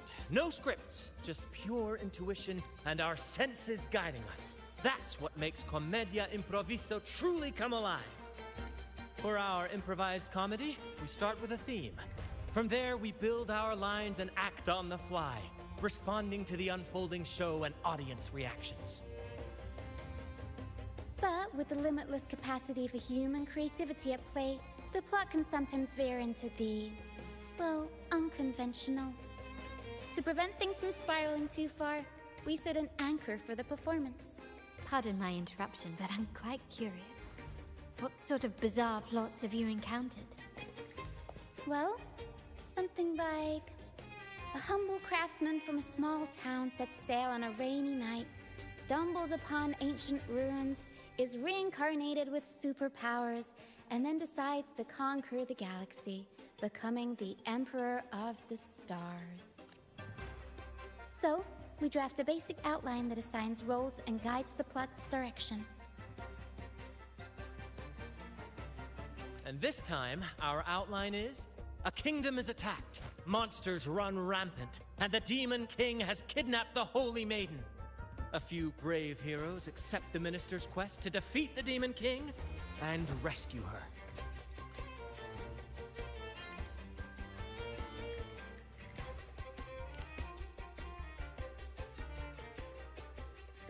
This outline holds special meaning. We want to pay tribute to the play once performed by the Blessed Maiden herself, which was also about a hero facing a Demon King. Good people have their wishes fulfilled, heroes appear in a time of crisis, justice triumphs over evil, and united friends are undefeatable. This is the tale the Blessed Maiden once told, and it's a universal story we want to portray. To me, the world is a stage, And performing is much like combat. Coordinated movements, quick thinking, sharp reflexes, and, above all, trust in your allies. What I'm getting at is that you both are very skilled and capable. We don't have many do's and don'ts.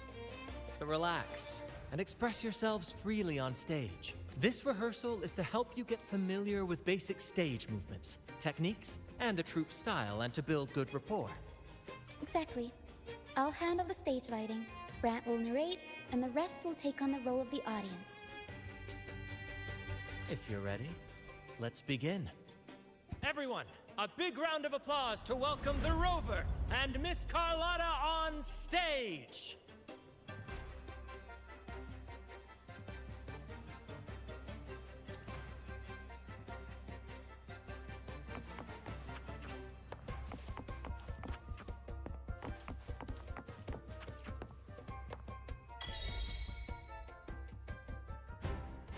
All right, next I'll spin the prologue of our tale, setting the scene for how our brave heroes first crossed paths.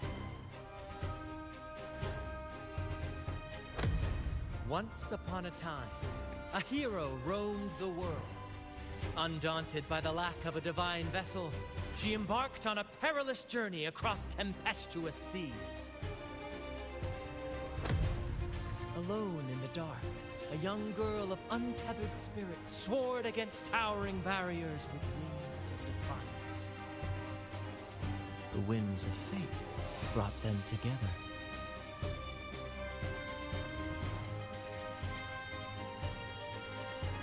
As the world teetered on the brink of absolute darkness, they found solace in each other's gaze.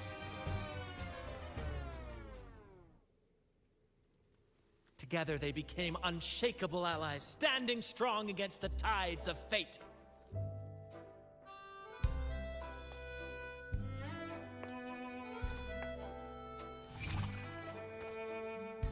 Even if light were to fade from the world and the stars cease to shine, they would still blaze like the sun forever.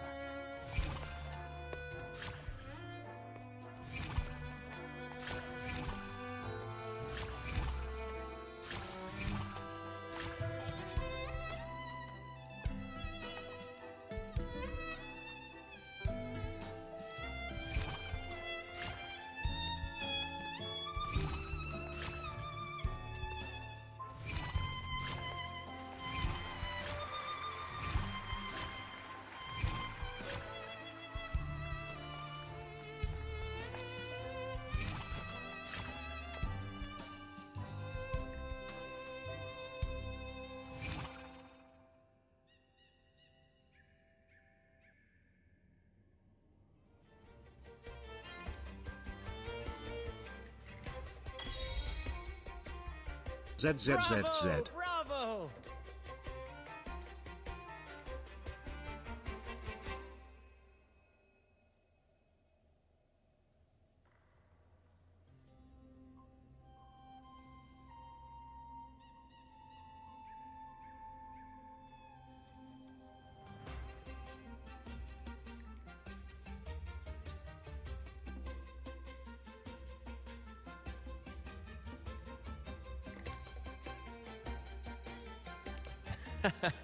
Seeing your chemistry, I decided to take a little creative liberty with the story. Anyway, it didn't stray too far from the outline, right? The thrill of improvisation is in its unpredictability. There's always a rush of excitement with every twist and turn. Your movements were seamless, elegant, and powerful. I'm confident you'll shine at the Carnival. Thank you. It was all thanks to you. You inspired me and kept my spirits high.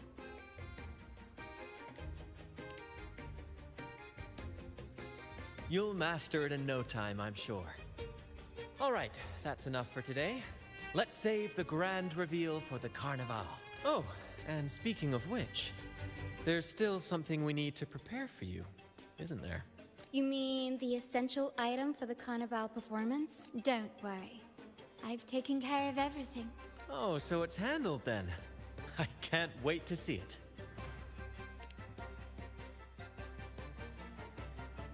I have a small gift for you.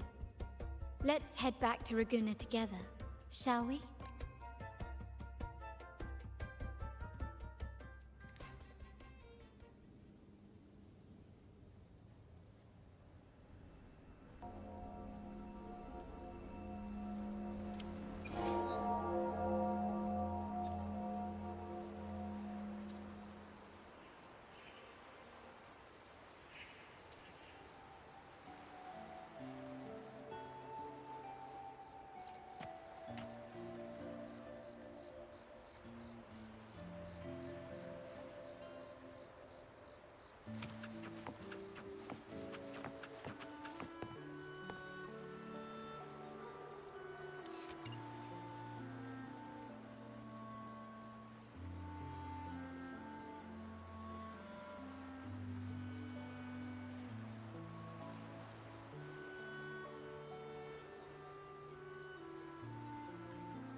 Please, follow me. Where are we going? Please allow me to keep that a secret for now. I wouldn't want to spoil the surprise. But here's a hint. You've been there before.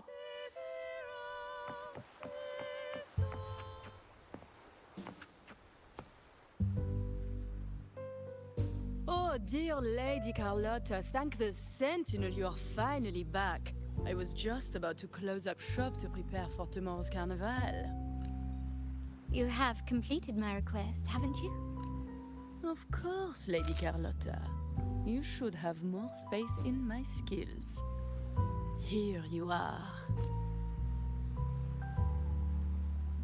A small token of my appreciation.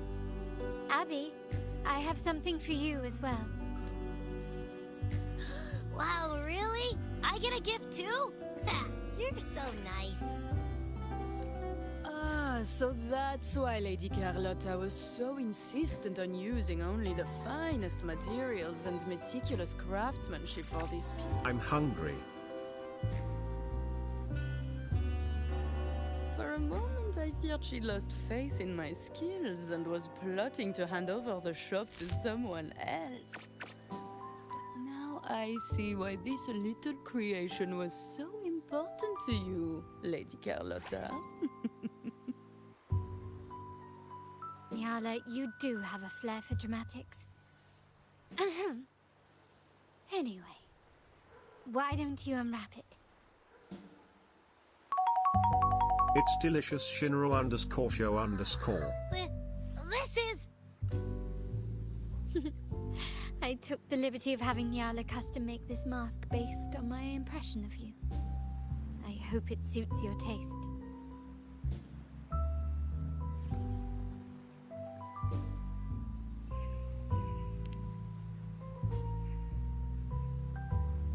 The Montelli family shares its wealth and opportunities freely, but I see your stage lying beyond the cutthroat games of power and fortune, towards a world that's far more boundless and free. The Carnival is a splendid reverie, and the mask is its passport.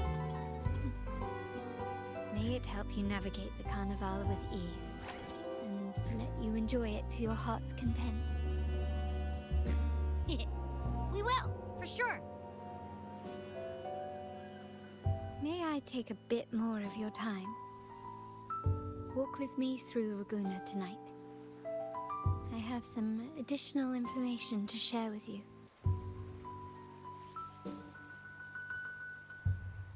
Raguna.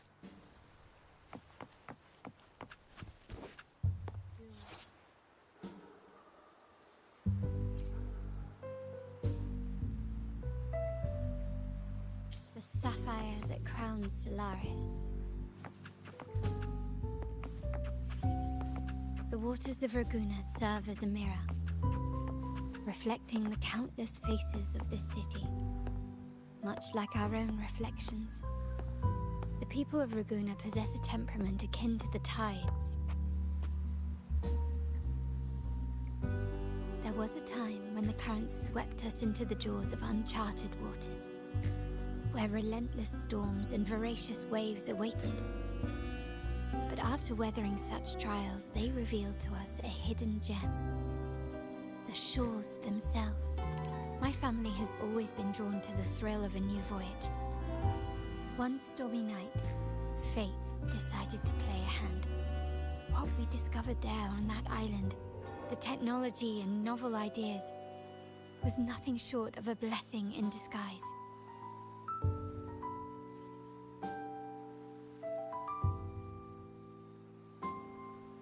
Exactly. When we heard the Blackshores were hunting for a legitimate entry into Raguna, I thought, why not bring them into our little venture? Hence the invitation. My family has always been drawn to the thrill of a new voyage. One stormy night, fate decided to play a hand.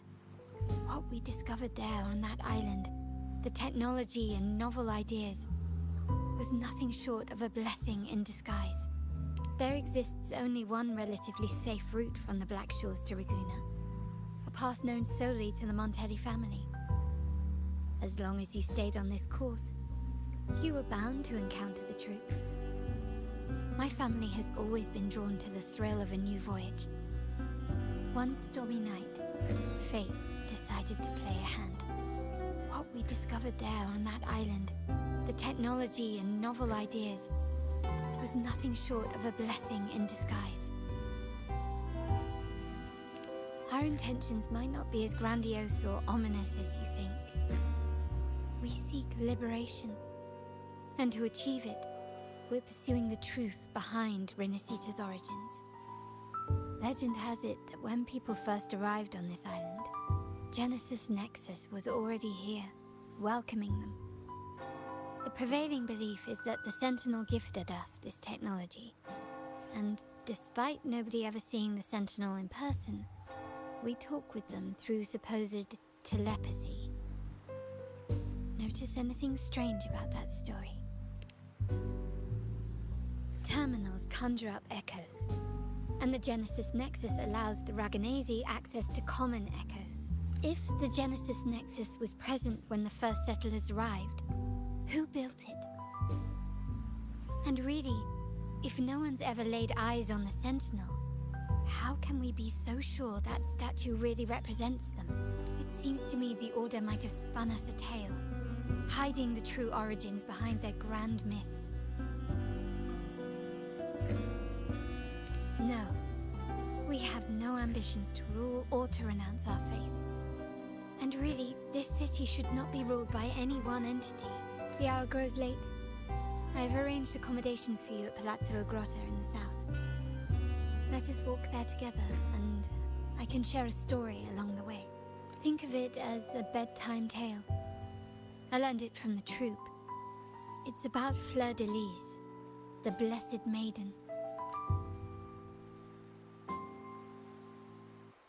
Once, the Blessed Maiden was just a simple peasant girl. During the Sentinel's gratitude rite, the young Fleur-de-Lys managed to sneak past the guards and drink the sacramental wine. Every drop. Perhaps it was the intoxicating wine in Eglatown, or simply her lack of experience with spirits. But she soon found herself quite drunk. Swaying on her feet, she ascended the ceremony's grand platform, lifted her threadbare dress, and began a rather ungainly dance. Seizing the sacred horn, she played a carefree folk tune, dodging the guards and weaving through the crowd with surprising agility. Remarkably, the crowd, as if drawn by an unseen force, followed her lead, transforming the solemn ceremony into a wild parade of cheers and revelry.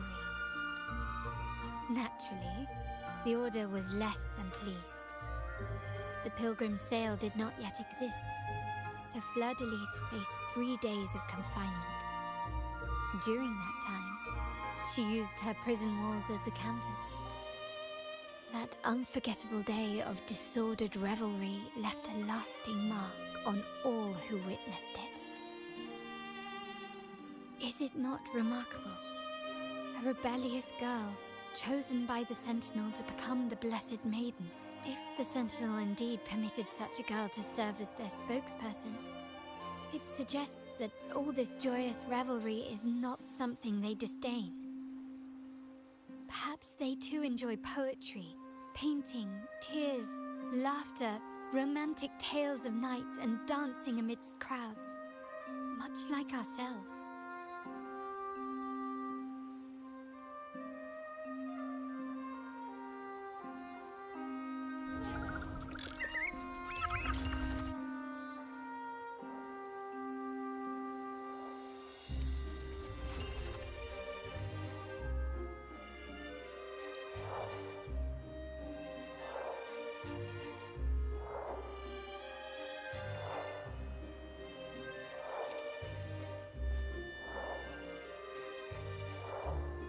The people of this island came from diverse civilizations now lost to time, but through plays and tradition, they sought to preserve memories of their heritage.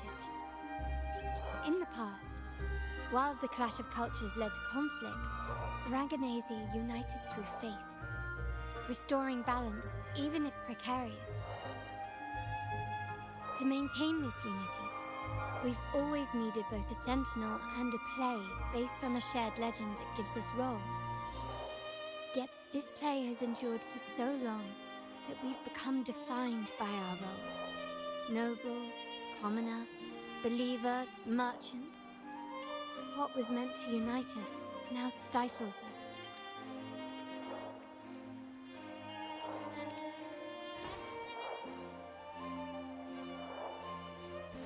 Now, we yearn for a day when we can truly set aside our titles and positions, express our true selves, and join together in celebration.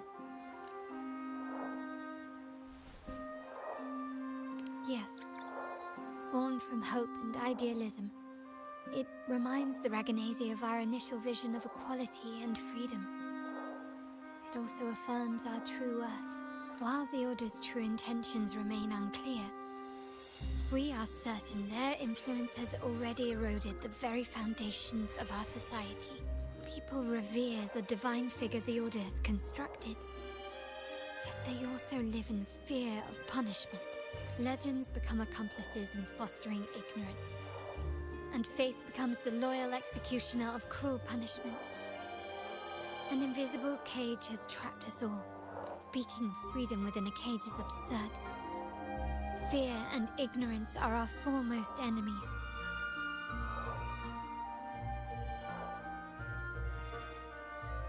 This year's carnival will spark a flame fierce enough to burn down that cage.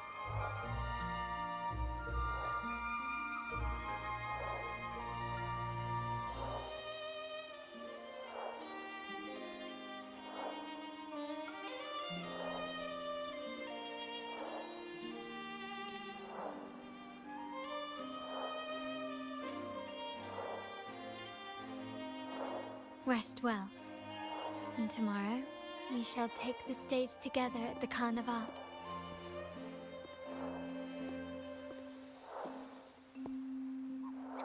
Good night. May your dreams be sweet.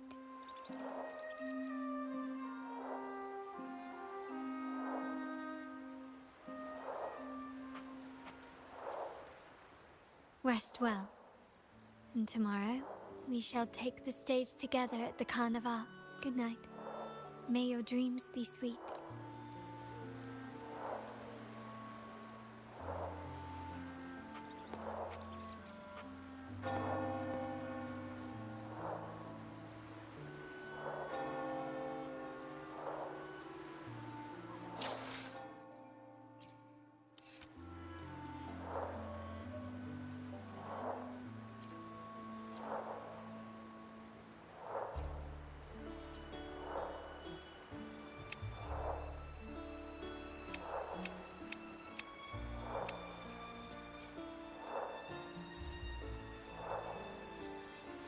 This is a testament to my connection with the world around me, and it's very much my companion now, bearing witness to everything I've experienced on this journey.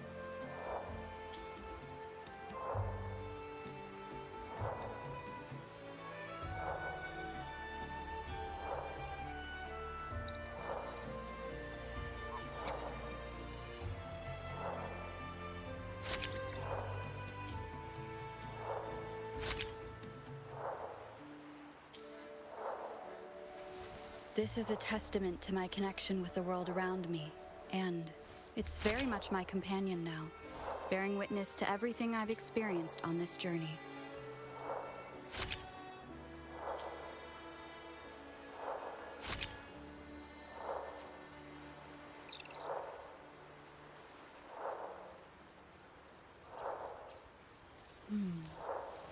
This is a test.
to Margarita's. Your pizza will be hot and fresh in no time. Come by more often. Don't be a stranger.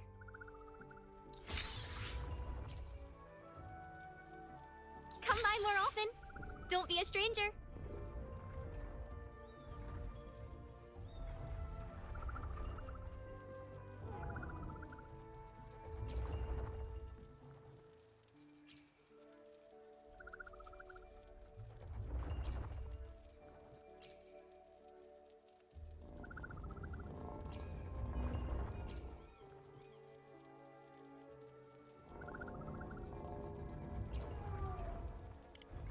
Come by more often. Don't be a stranger.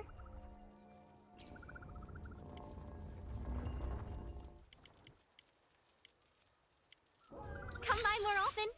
Don't be a stranger.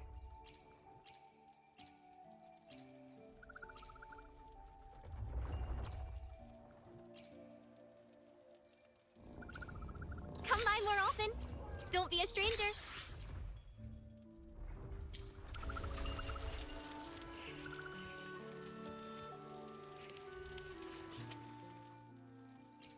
Come by more often. Don't be a stranger.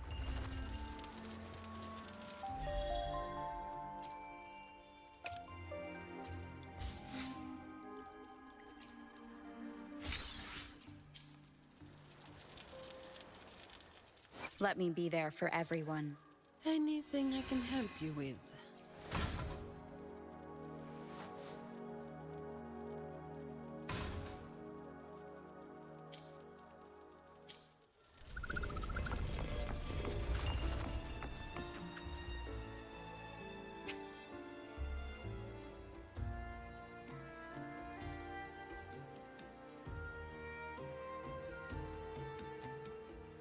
Welcome. Lady Carlotta already notified us of your arrival. We are prepared to check you in whenever you're ready. Very well. I'll escort you to your room immediately.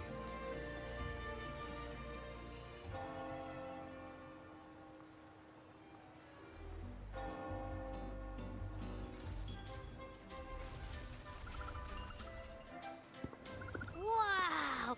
Is this real? Pinch me! I can't believe how different everything looks.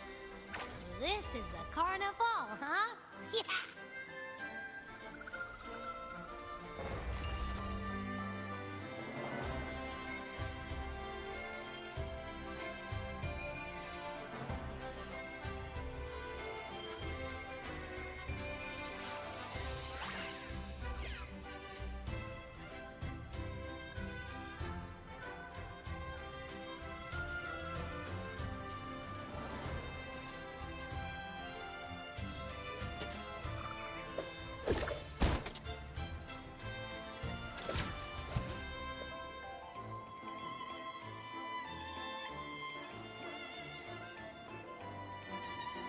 Can't wait to explore.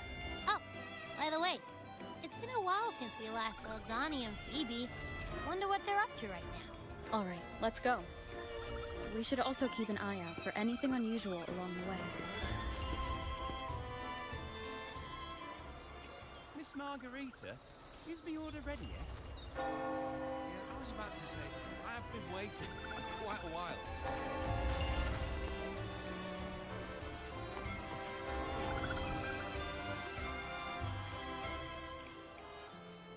Miss Margarita, is the order ready yet?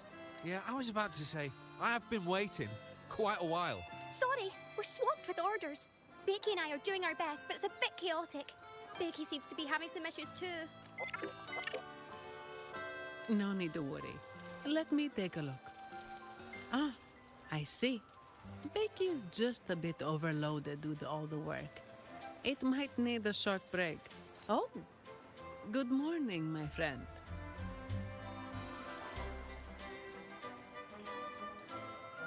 I'd love to, really. Look, see the smiles? However, it's crystal clear to me that keeping things running smoothly is a top priority right now. Lady Carlotta has already briefed me on your plan.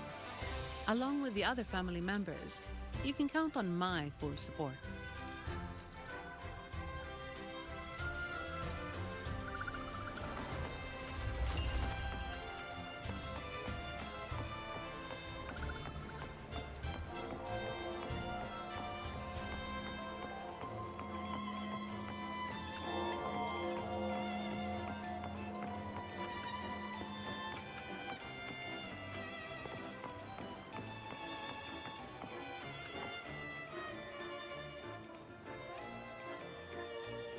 Is that Seamoss from the Pioneer Association?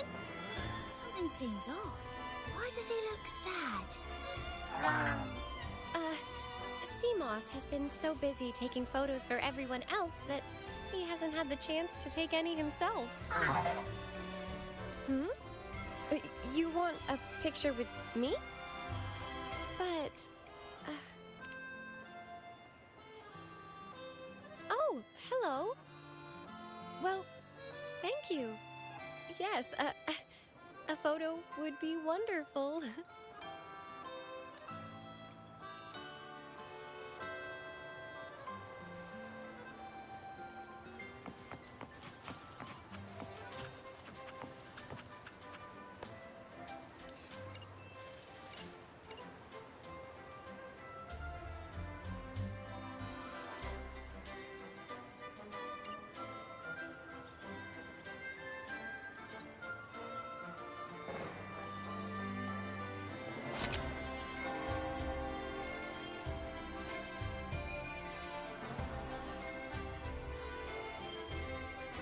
Rover and Lady Phoebe! I've been capturing the Carnival's many beautiful moments. What brings you all together here? You took this picture? Look at that composition and lighting. Who knew you had a knack for photography? Buddy, you look so happy. Whatever the reason, thanks for making this moment special. It's all thanks to Rover. She fulfilled Seamoss's wish. Just like us, Seamoss wants to savor every moment of the Carnival and leave with no regrets.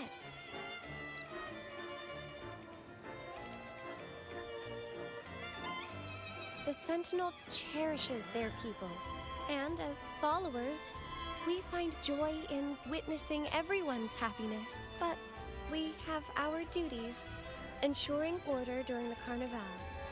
I'm sorry, I can't join in the festivities. I wish you a wonderful time at the Carnival.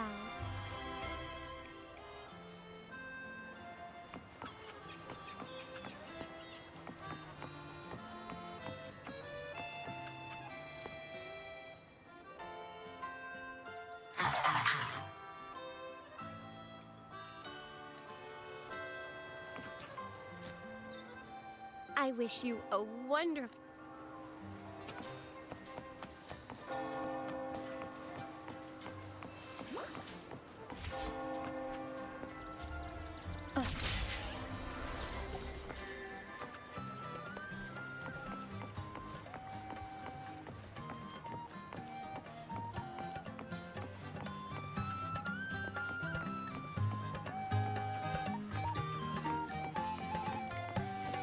I'm hungry.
You're here.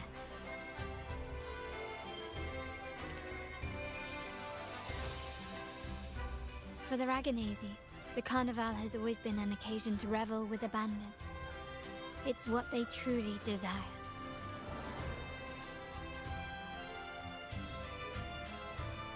The family is prepared. They'll support our plan should the need arise. We must remain vigilant. The Fraxidus may be lurking, observing our It's every delicious move. Shinro_show_. It's nearly time. The troops should be arriving at the harbor shortly. How do you feel? Ready to step into the spotlight?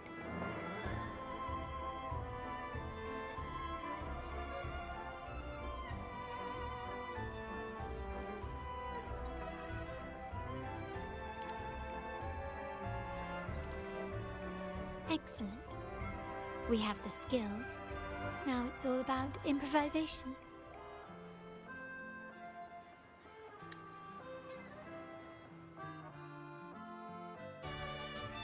The time has come. Let's go. Let's celebrate together.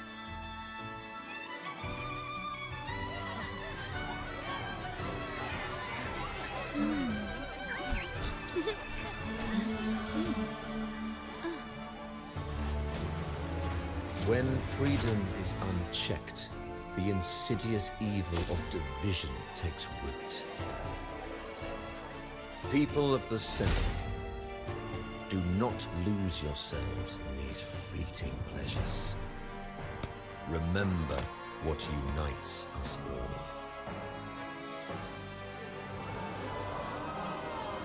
What is that?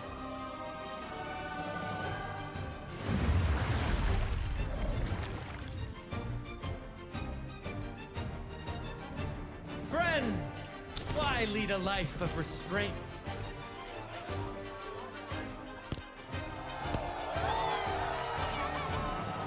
Why not live like there's no tomorrow?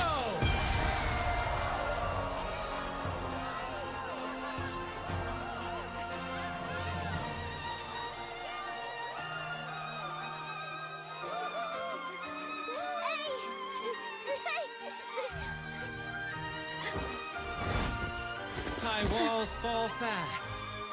All you free spirits, join us to set sail again!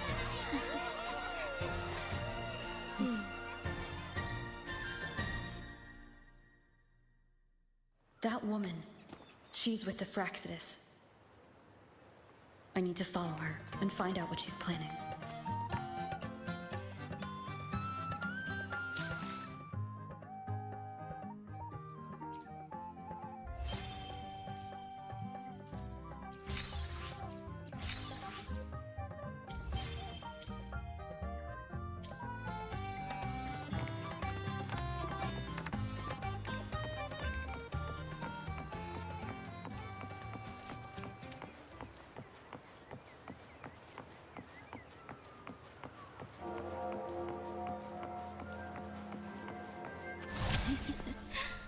Right this way.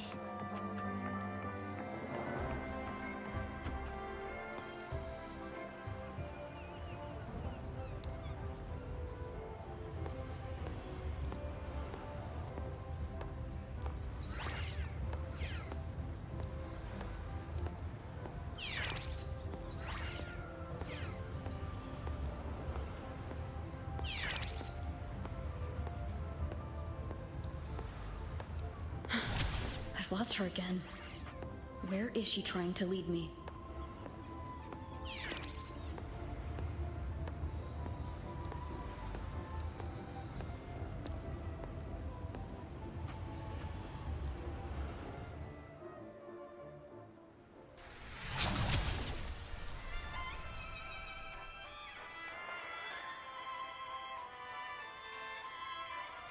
Ah, we've arrived.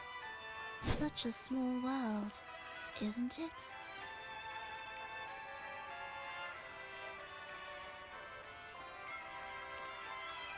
Oh, what an honor to be remembered. Let's continue our conversation somewhere lively and grand. A place worthy of the Carnival. Not some dreary, dull corner. Decadence, indulgence, That's the Carnival. A vivid daydream and grand illusion for all.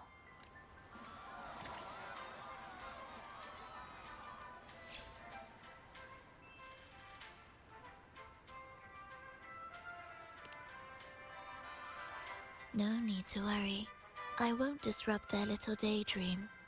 Besides, we still have business to do here.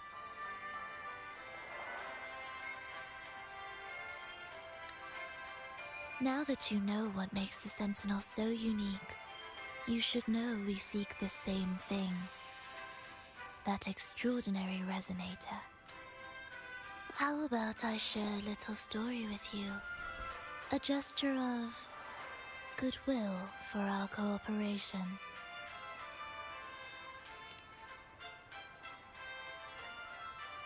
Now, patience is a virtue. A story is best enjoyed with a captivating performance, and this stage is perfectly set for it. We're simply spreading the truth through a tale. I'm certain it will pique your interest, so consider this a heartfelt invitation to you and your companions. Join us. Pour your essence into this endless play, and use your humble strength to defy the raging current of fate.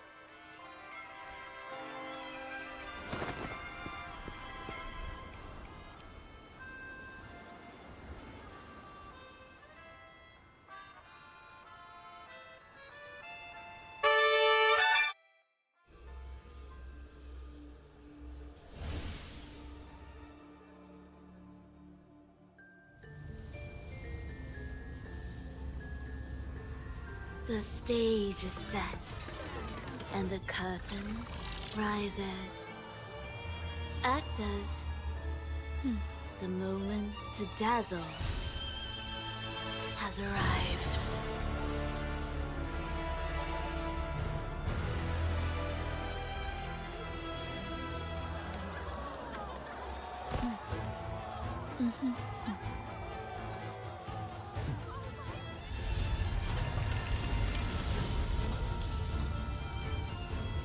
The magic is ready to unfold.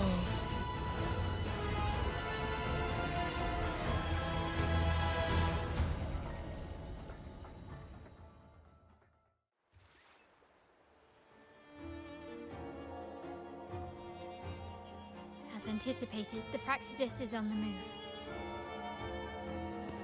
Now, remember the rehearsal we did yesterday? All our preparations have led to this very moment. She intends to use those Lycoruses to summon and control the Tacit Discords. If we destroy the Lycoruses, we can neutralize them. Everyone is in position. We'll manage the West Plaza. Phoebe is stationed at the East Plaza, keeping an eye on things. The main stage is all yours for the grand performance.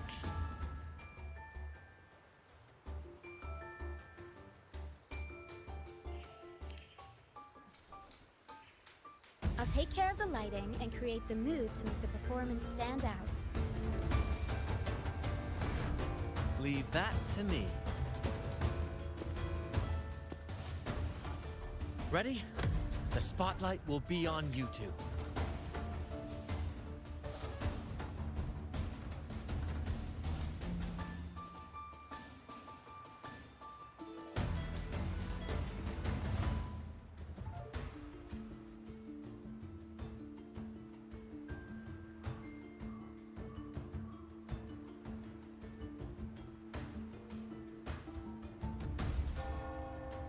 The curtain has been lifted. We can't keep our audience waiting. Then? Ladies and gentlemen, the grandest and most spectacular performance of the Carnival is about to commence. Let us give a warm round of applause as our actors now take the stage.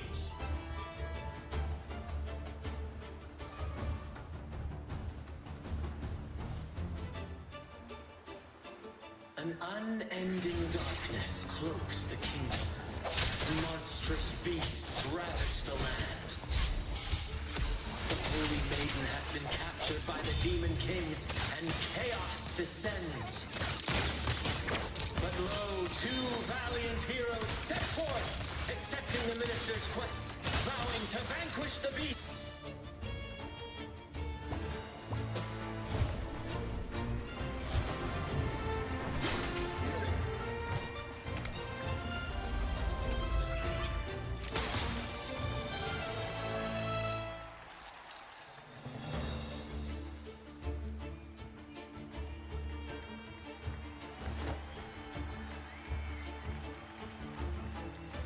The heroes breach the first barrier, sweeping away the monsters within the city.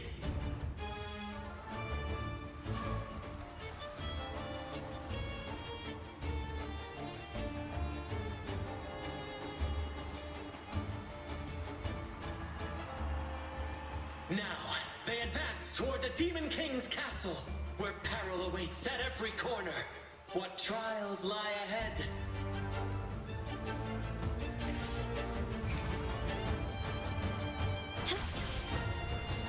No wall can deter these free spirits. Even the stars seem to cheer on their bravery.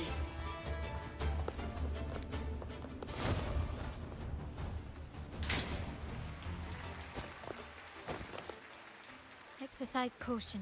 New enemies have appeared. The Demon King unleashes its minions, long awaiting these audacious intruders.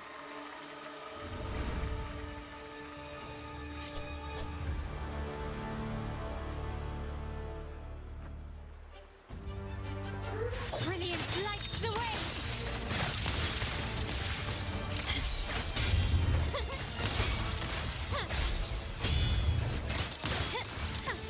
Swift and resolute.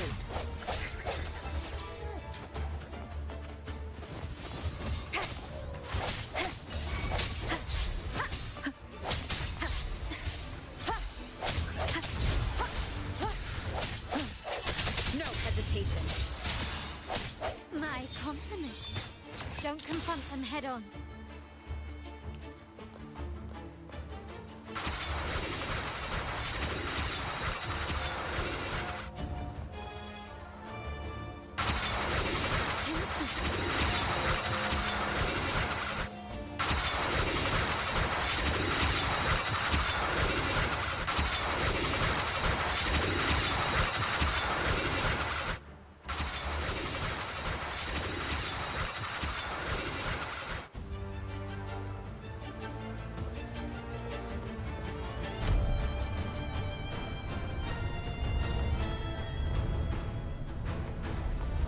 They launch a fierce assault, intent on crushing the heroes and grinding them to dust.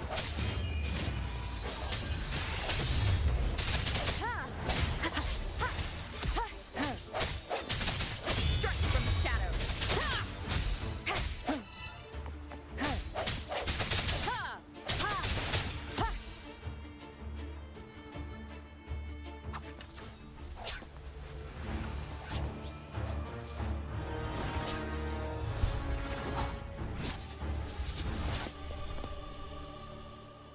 Watch out! Now! A sudden twist unbalanced the heroes. Then at this crucial moment, a mysterious figure enters the fray. A divinity sent emissary? Or a spirit from the shadows, perhaps?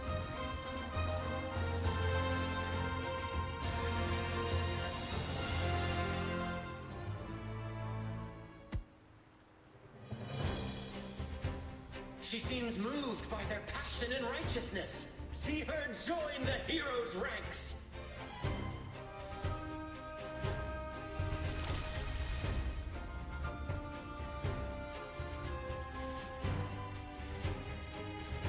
How delightful. I await your challenge, Incoming at bated break. breath.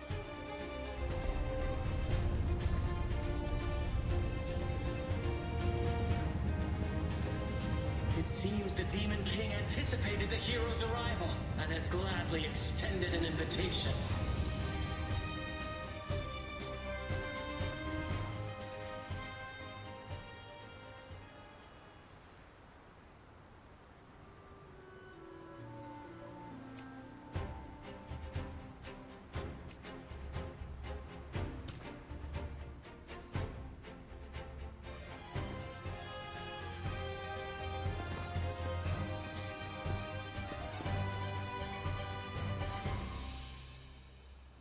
With unyielding determination, the heroes accept the challenge.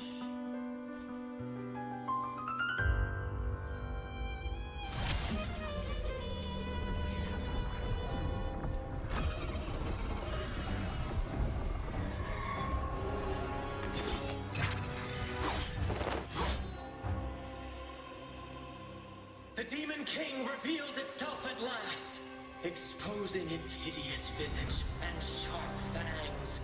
The final showdown is nigh! The Demon King summons its foul army, poised for a climactic battle with the heroes. The victor will soon be revealed.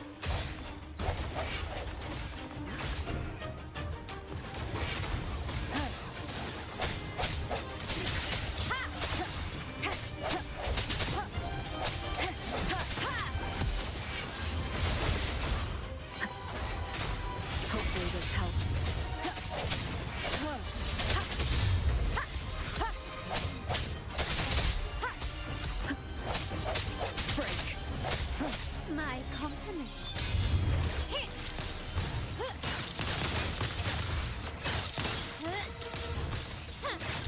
Running won't save you.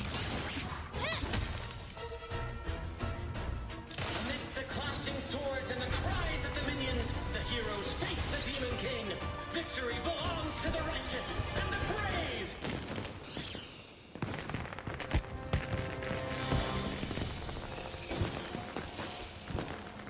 And now, we await the Holy Maiden's return. And so we arrive at the happily ever after, yes? But we do not live in a fairy tale. There is no playwright to script a happy ending for us. What lies behind the curtain is but a cruel jest, a dark satire.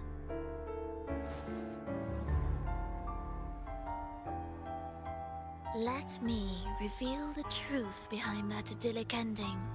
The Holy Maiden has long succumbed to darkness, drawing power from a heretical force and leading her people into depravity. And the minister, having uncovered this truth, has vowed to root out this corruption himself.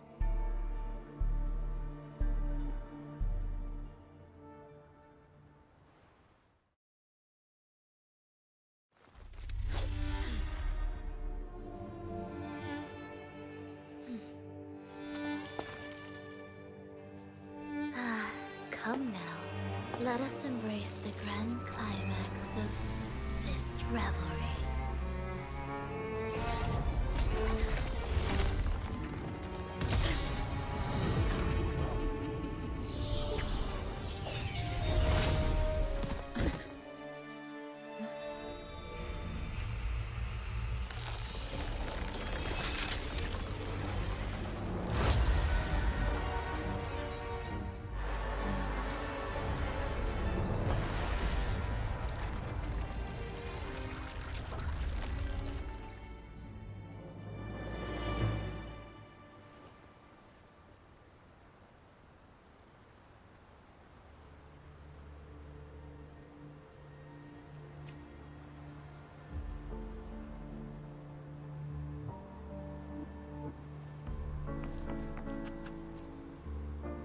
Seems we've received another invitation. The final stage likely lies beyond this point. Are you prepared? Don't worry. Brant will manage everything within the city and make sure the performance proceeds smoothly as planned. Let us proceed to meet that Fraxidus overseer and deliver a flawless performance for the Carnival.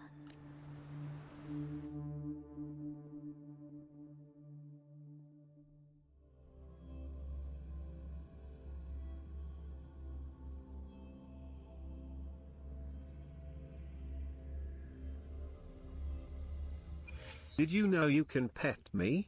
Check out the pet cafe.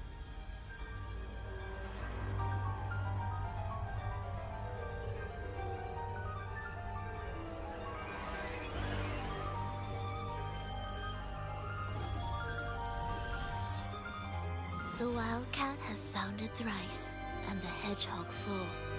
The peculiar bird sings.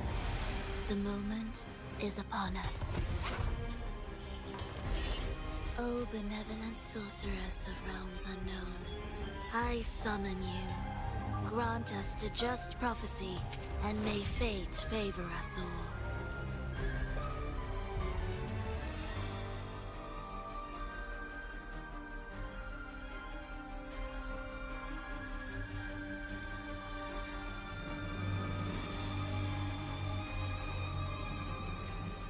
The night veils the world in darkness, while the feast captivates all.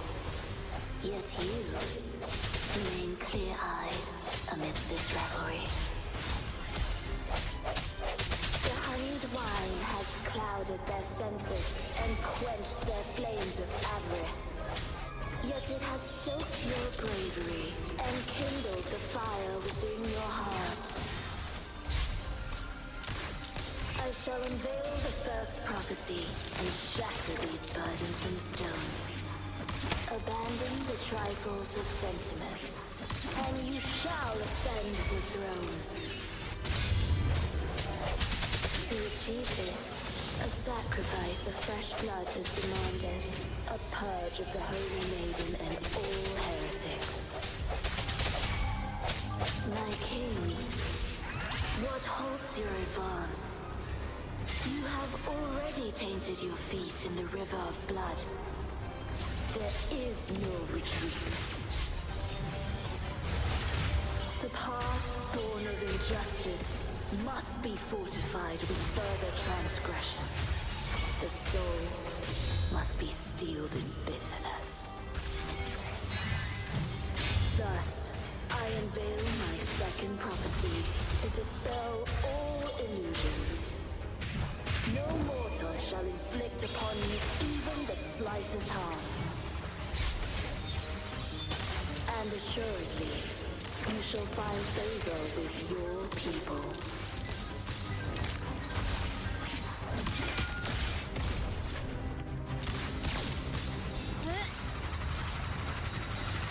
Can you keep up?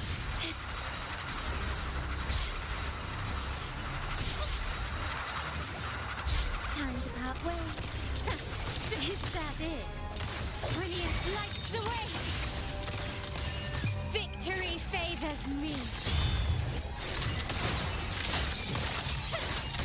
Swift and resolute. Moment of resonance. One with the sound. Strike from the shadows. One more time.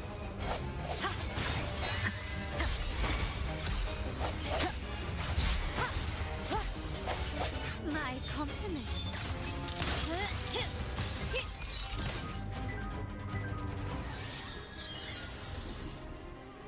Defy destiny, mock both life and death, and rise beyond good and evil. Abandon all doubt and grasp at unreachable hopes. Now, hear the third and final prophecy. Pleasure born violence shall end in violence.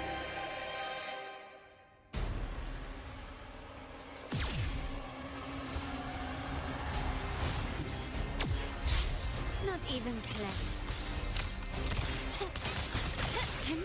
Stand down.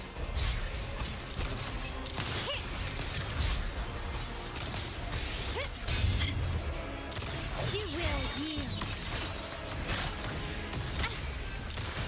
Swift and resolute. I sense your weakness.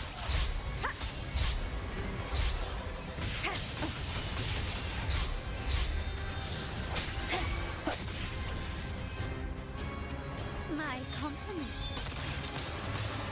Improvise.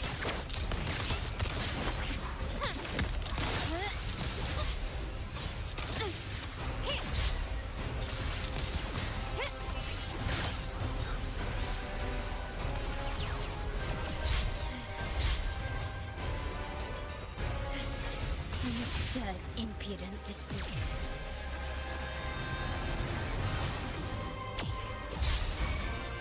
The stage is set. Swift and resolute. No hesitation. One with the sound. Moment of resonance. I sense your weakness. My compliments. Victory favors me.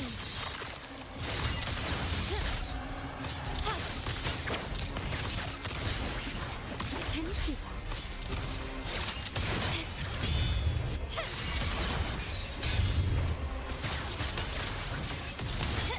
Is that it?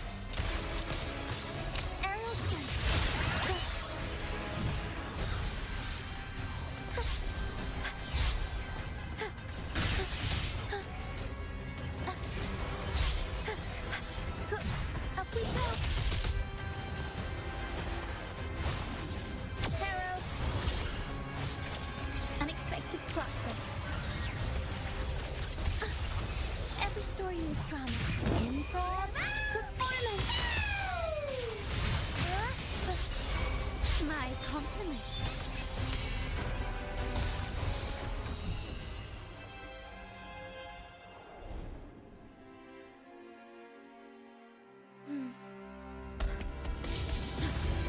What a pity. The prophecy says the king will not take his final bow in this act. Reality beckons. Have you glimpsed the truth in this dream? 2 prophecies fulfilled, but the third? I await to see how you will rewrite it.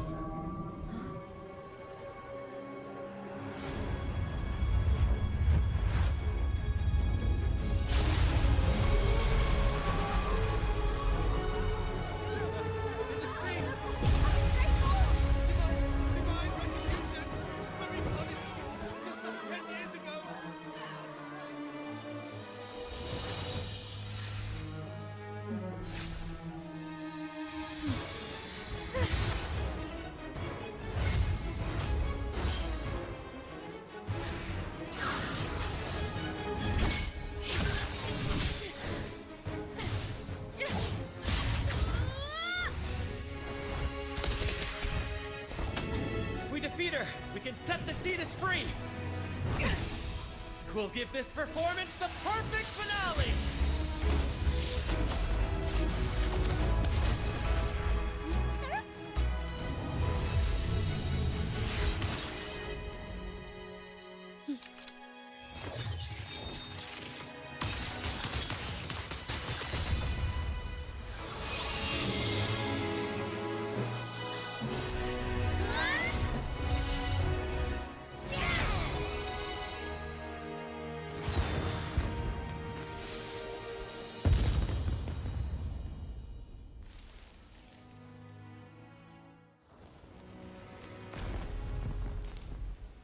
Splendid performance.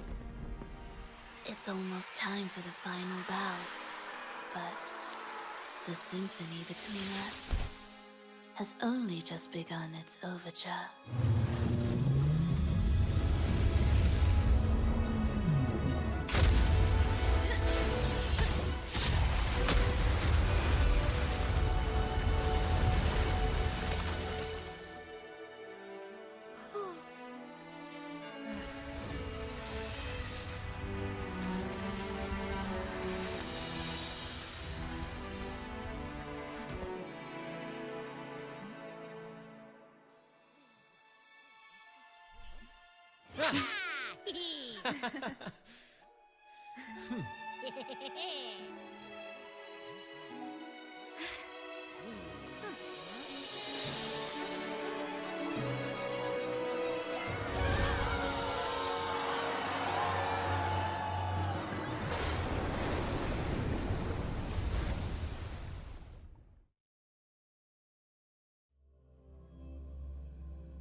should take center stage for the final bow.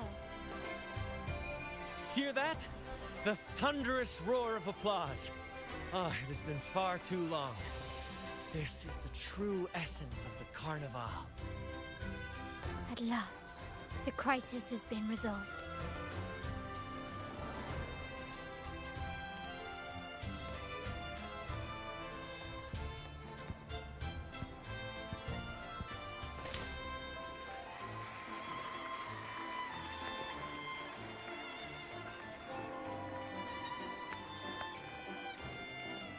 Lady Arbiter, I have heard thy call. I have awaited thee for what seems like an eternity.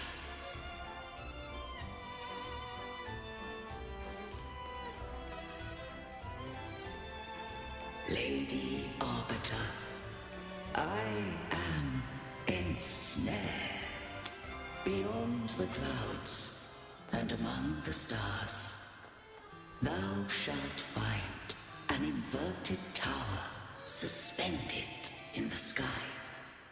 I am there, watching over Solaris from above. The lost doth wander briefly amongst thy kind. Seek her out. She, too, doth move within the fold.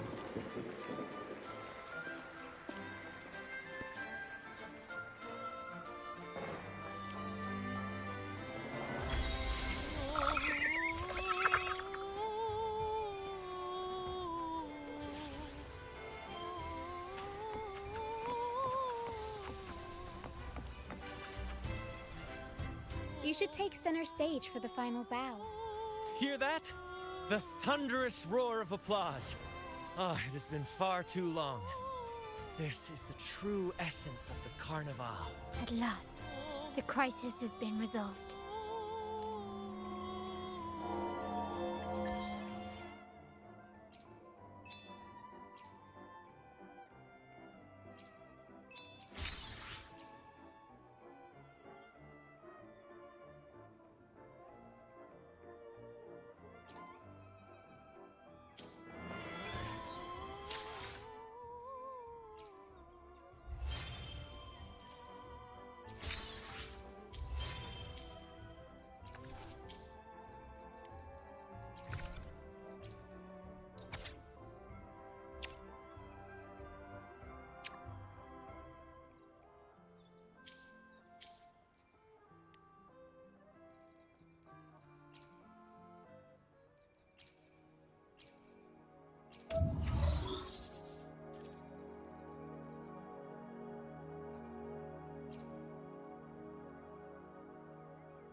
I'm hungry.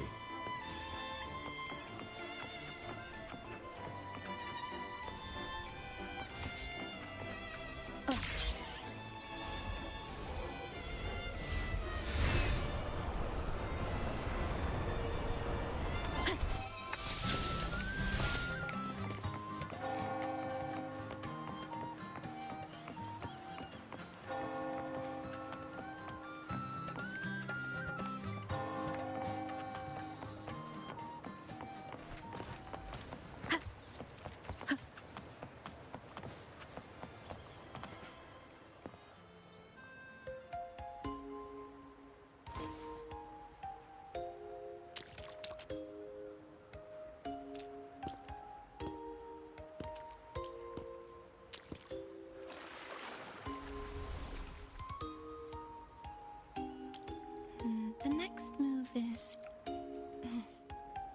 Am I getting this right? It feels a bit off.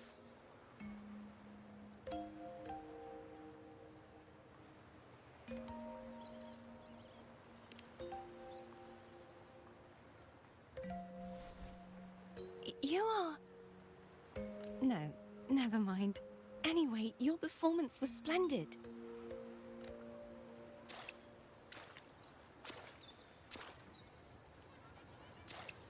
I'm here for the carnival as well. It's been ages since I've seen something as grand as this. I love hearing the laughter and cheers of a crowd, no matter the occasion.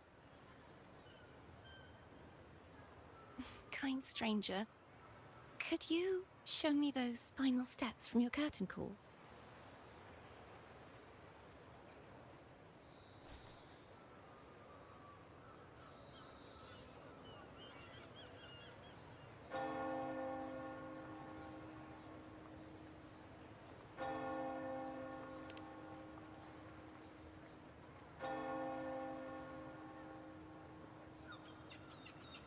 I'm sorry, but I can't stay here any longer.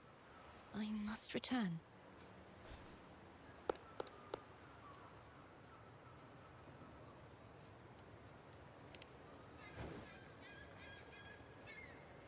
My name? It's... No.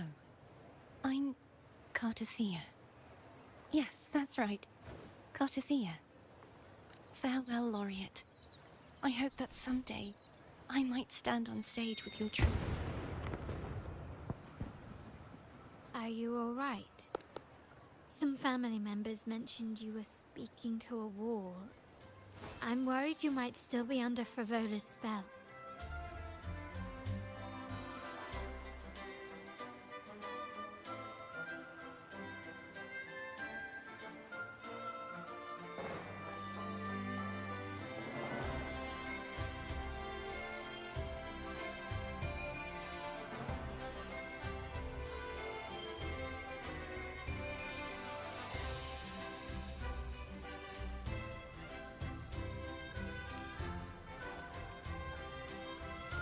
See who? Are you truly all right?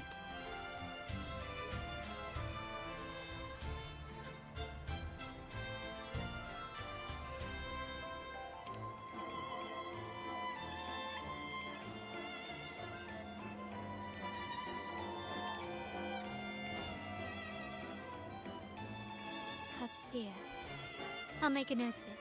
If she was indeed here, she is likely still in Raguna. I will have my family start searching. There are still many unresolved questions regarding the Order in the Sentinel. We need time to sort through what we've gathered. Rushing into action now might only alert the Order's spies and disrupt what we've worked so hard to protect. You're right. Cartothea. I will have my family find out more about her. If we find out anything, I'll contact you, and we can discuss our next steps together. Until then, as you suggested, let's keep this carnival going.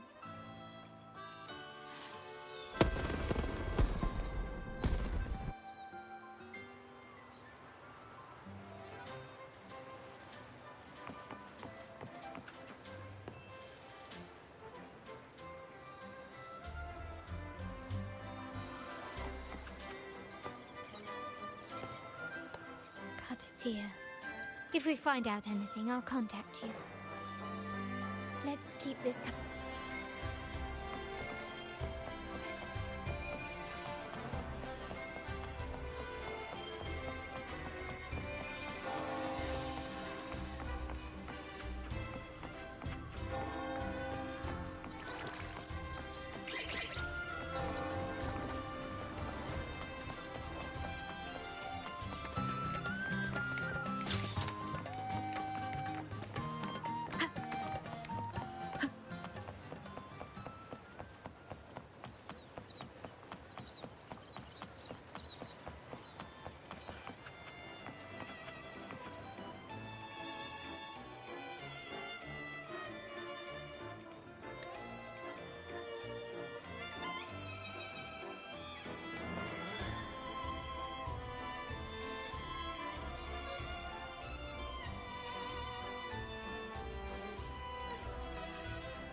Were you awake, Rover? I trust you had a restful sleep. We have uncovered some new information about the Sentinel. Please join us at the family safe house. I've sent the address to your terminal. Brant and Rotia are also here. We are awaiting your arrival. ZZZZ.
I wish you a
Raise your glasses! Shout it loud, friends!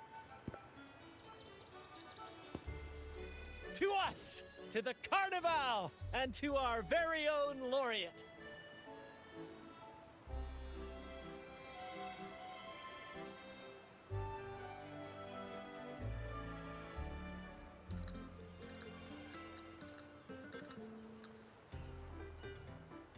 A name that echoes through the world, destined to roam the skies before shaking the earth!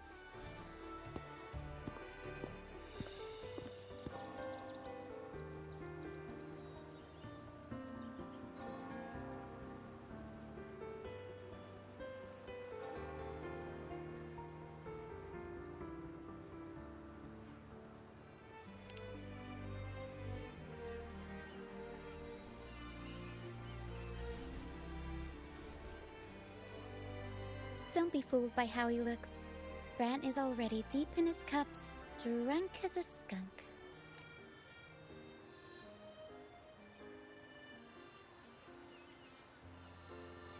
Oh, let him enjoy himself. The taste of victory is still fresh. And after such a battle, we should celebrate to the fullest. Drink your fill, everyone. This round's on me.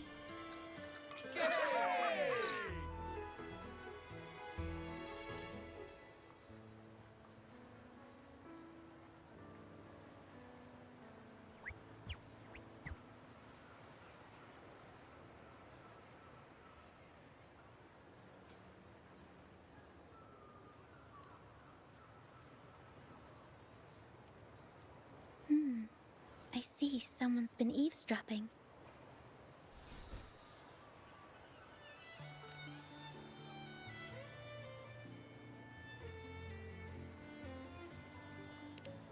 A devout acolyte wouldn't enter such a place without a good reason.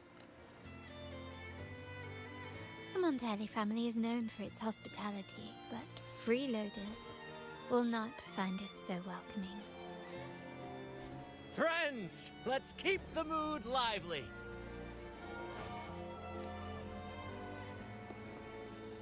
Come, let's discuss the information we've gathered so far. During the carnival, you heard the Sentinel's voice and found a girl named Cartathea. We've dug up some information on her. In the Order, every high-ranking acolyte is given a new name. We contacted the acolyte Phoebe. After some digging in the Order's records, she confirmed that before taking on her holy title, the Blessed Fleur-de-Lis was called Cartathea. But the Blessed Maiden, she martyred herself 20 years ago.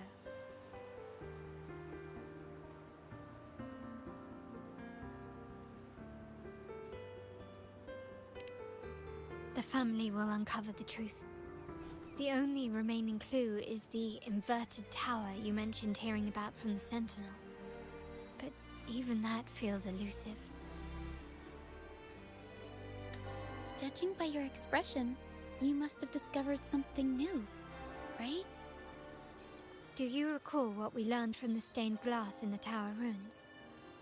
There were two divinities at the dawn of Renacita. If one refers to the Sentinel, then the other, who could stand alongside them, might be the Threnodian. The two are undoubtedly linked, so uncovering one could lead us to the other. Remember Gilberto from the Physalia family? It took a lot to get him to talk, but we finally got some information from him. As he tells it, the Physalia family's long-revered deity is none other than Leviathan, the Threnodian from the sea's depths. It's hard to believe, I know. But recent events have only reinforced what we discovered from the stained glass. The Physalia family has been on this island since the founding of Renacita.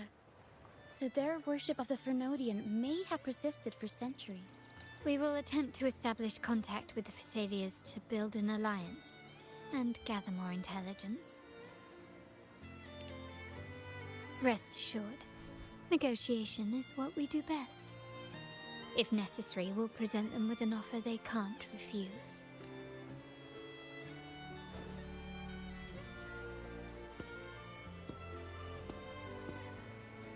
Excuse me for the interruption. Greetings, esteemed guest. The Primus wishes to invite you for a conversation at the Cathedral of Mercury. Would you be so inclined? How curious. Since when has the Primus become so interested in social calls? It could very well be a trap. I'm merely conveying the Primus's invitation. The choice is yours.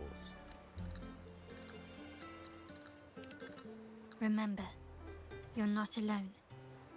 If anything happens, just let us know. Very well. Please follow me to the Cathedral of Mercury.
Nice to meet you.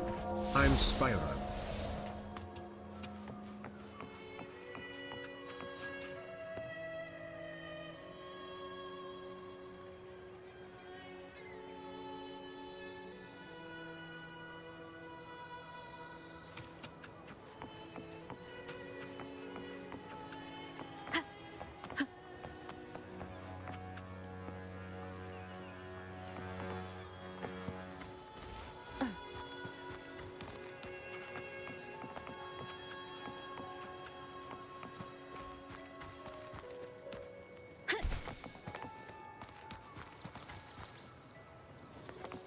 Wind guide me.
Never before have I seen a day so steeped in both shadow and light.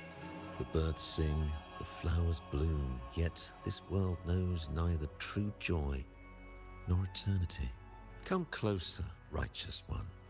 There's no need for hesitation. I am Fenrico, the Primus of the Order of the Deep. Your deeds have reached my ears, and I have long wished to meet you. Alas, the burdens of this world delayed our meeting until now. I beg your pardon for the wait. Please accept my respect for you. You and your troop have shown great talent and ambition, breathing new life into Raguna. I ask you to deliver this message to your companions. From this day forth, the troop shall have permanent rights to perform within the city. All mortals stumble, but through pilgrimage, they have cleansed their souls and atoned for their transgressions. They have earned their right to return to this divinely blessed land. I understand that questions weigh on your heart. In the presence of a just divinity, speak freely, and I will answer with all the honesty I possess. By the great Sentinel Imperator, I swear to you, there shall be no deceit in my words. You have walked a path similar to theirs. Indeed, you have the right to meet them. However, due to the Dark Tide 2 decades ago, the Sentinel's body was gravely wounded and remains in a state of recovery. If you wish to meet them, I will convey your request. I see the thirst for truth in your eyes. It is clear that doubts still linger in your heart. Please, voice your concerns. Fleur de Lis. She was the emissary of the Sentinel, and we are grateful for her contributions. 20 years ago, during the Dark Tide, she sacrificed herself to seal the calamity. She fulfilled her duties in this world and returned to the divine embrace.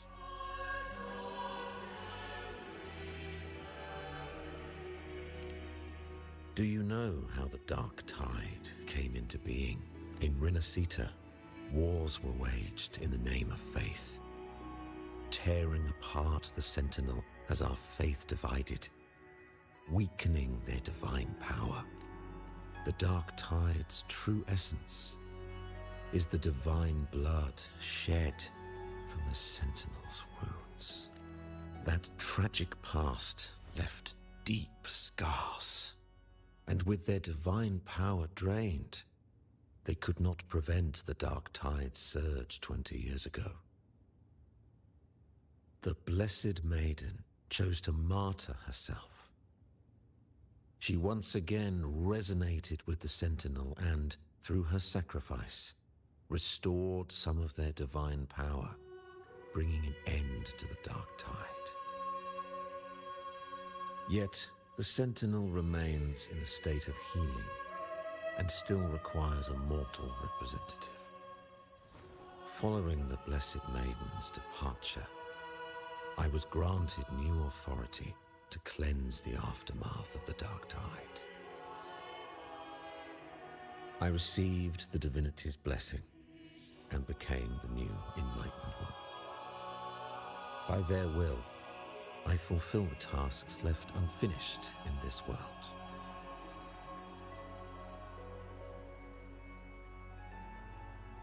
Therefore, we must unify all beliefs, ensuring the purity and unity of our will to prevent another tragedy.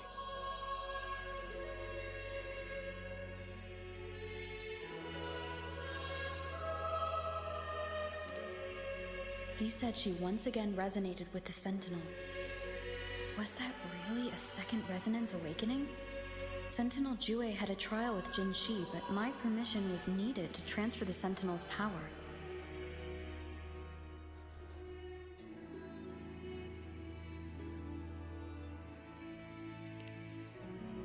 I swear, my words are without deceit. I see in your eyes that you have walked further on the path of justice than I anticipated.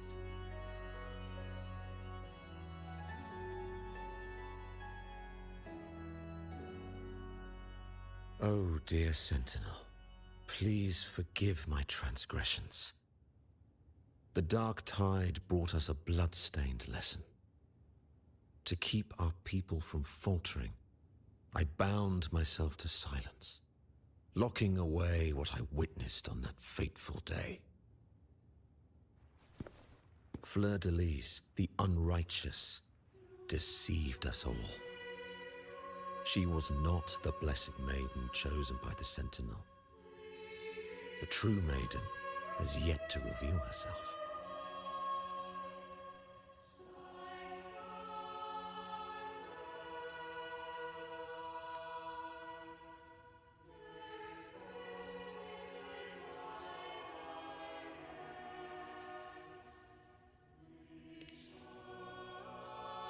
You must know that a being capable of rivaling our divinity exists in this world.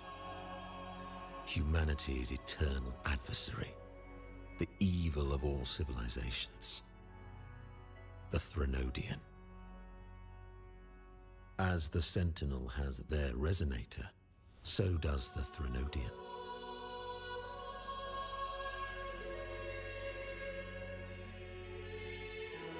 Fleur de Lis was shaped, both body and spirit, by our ancient enemy. Her actions were intended to plunge this city into fear and chaos. This is the truth I witnessed. Fleur-de-Lis was the Threnodian's resonator.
How can that be?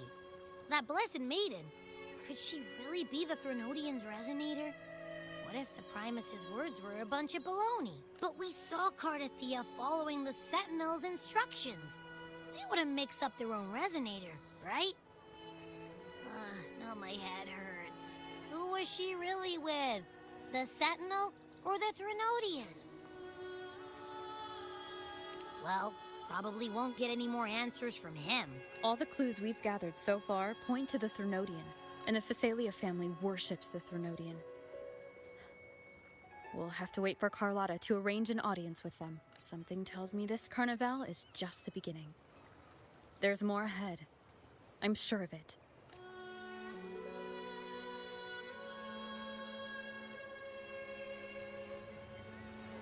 Frolova, you do have a knack for indulging in pointless little chores. Why, there's no rule against an actor making good use of the intermission. Besides, I haven't disrupted your arrangement, have I? The one from a faraway land who discerns the truth dares to raise their sword against the Incoming divine. at break. In response, the slumbering gods break free from their shackles, revealing their true forms.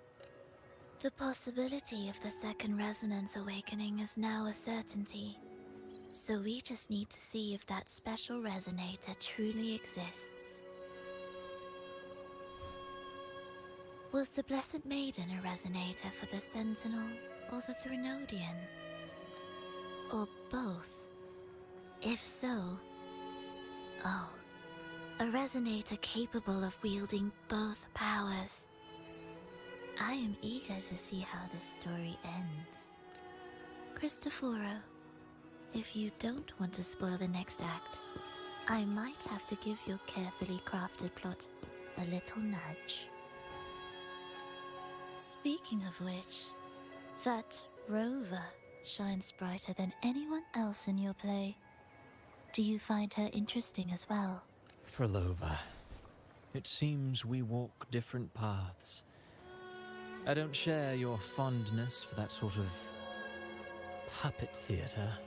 I merely place the characters on their stage and they act out their fates, driven by their own volition. To remain courageous amidst absurdity. To pursue a spark of divine grace. This, to me, is the truest essence of humanity. Don't you think?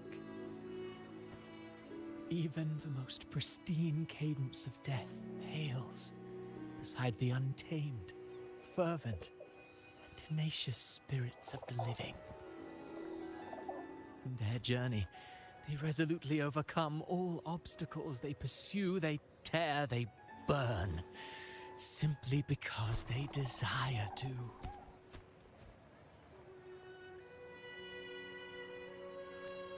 I think you should leave your secluded mansion. Take a walk and listen to the voices scattered across the world. Perhaps. From Huanglong to Rinasita, she has indeed added a few unexpectedly beautiful notes to my symphony.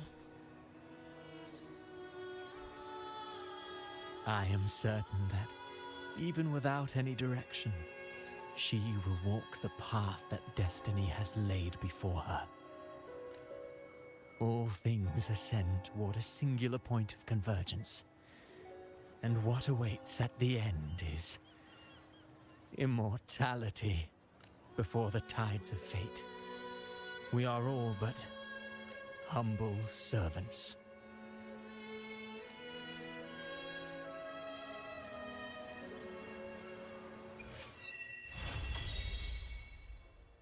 Hello? Do you mind dropping by the Strand when you have time? Ren and Bartolino are away, and they put me in charge of the welcoming proceedings. I'm feeling a bit nervous about it. Part of me just wants to crawl into my box. Pero is all stressed out because of me. Pero.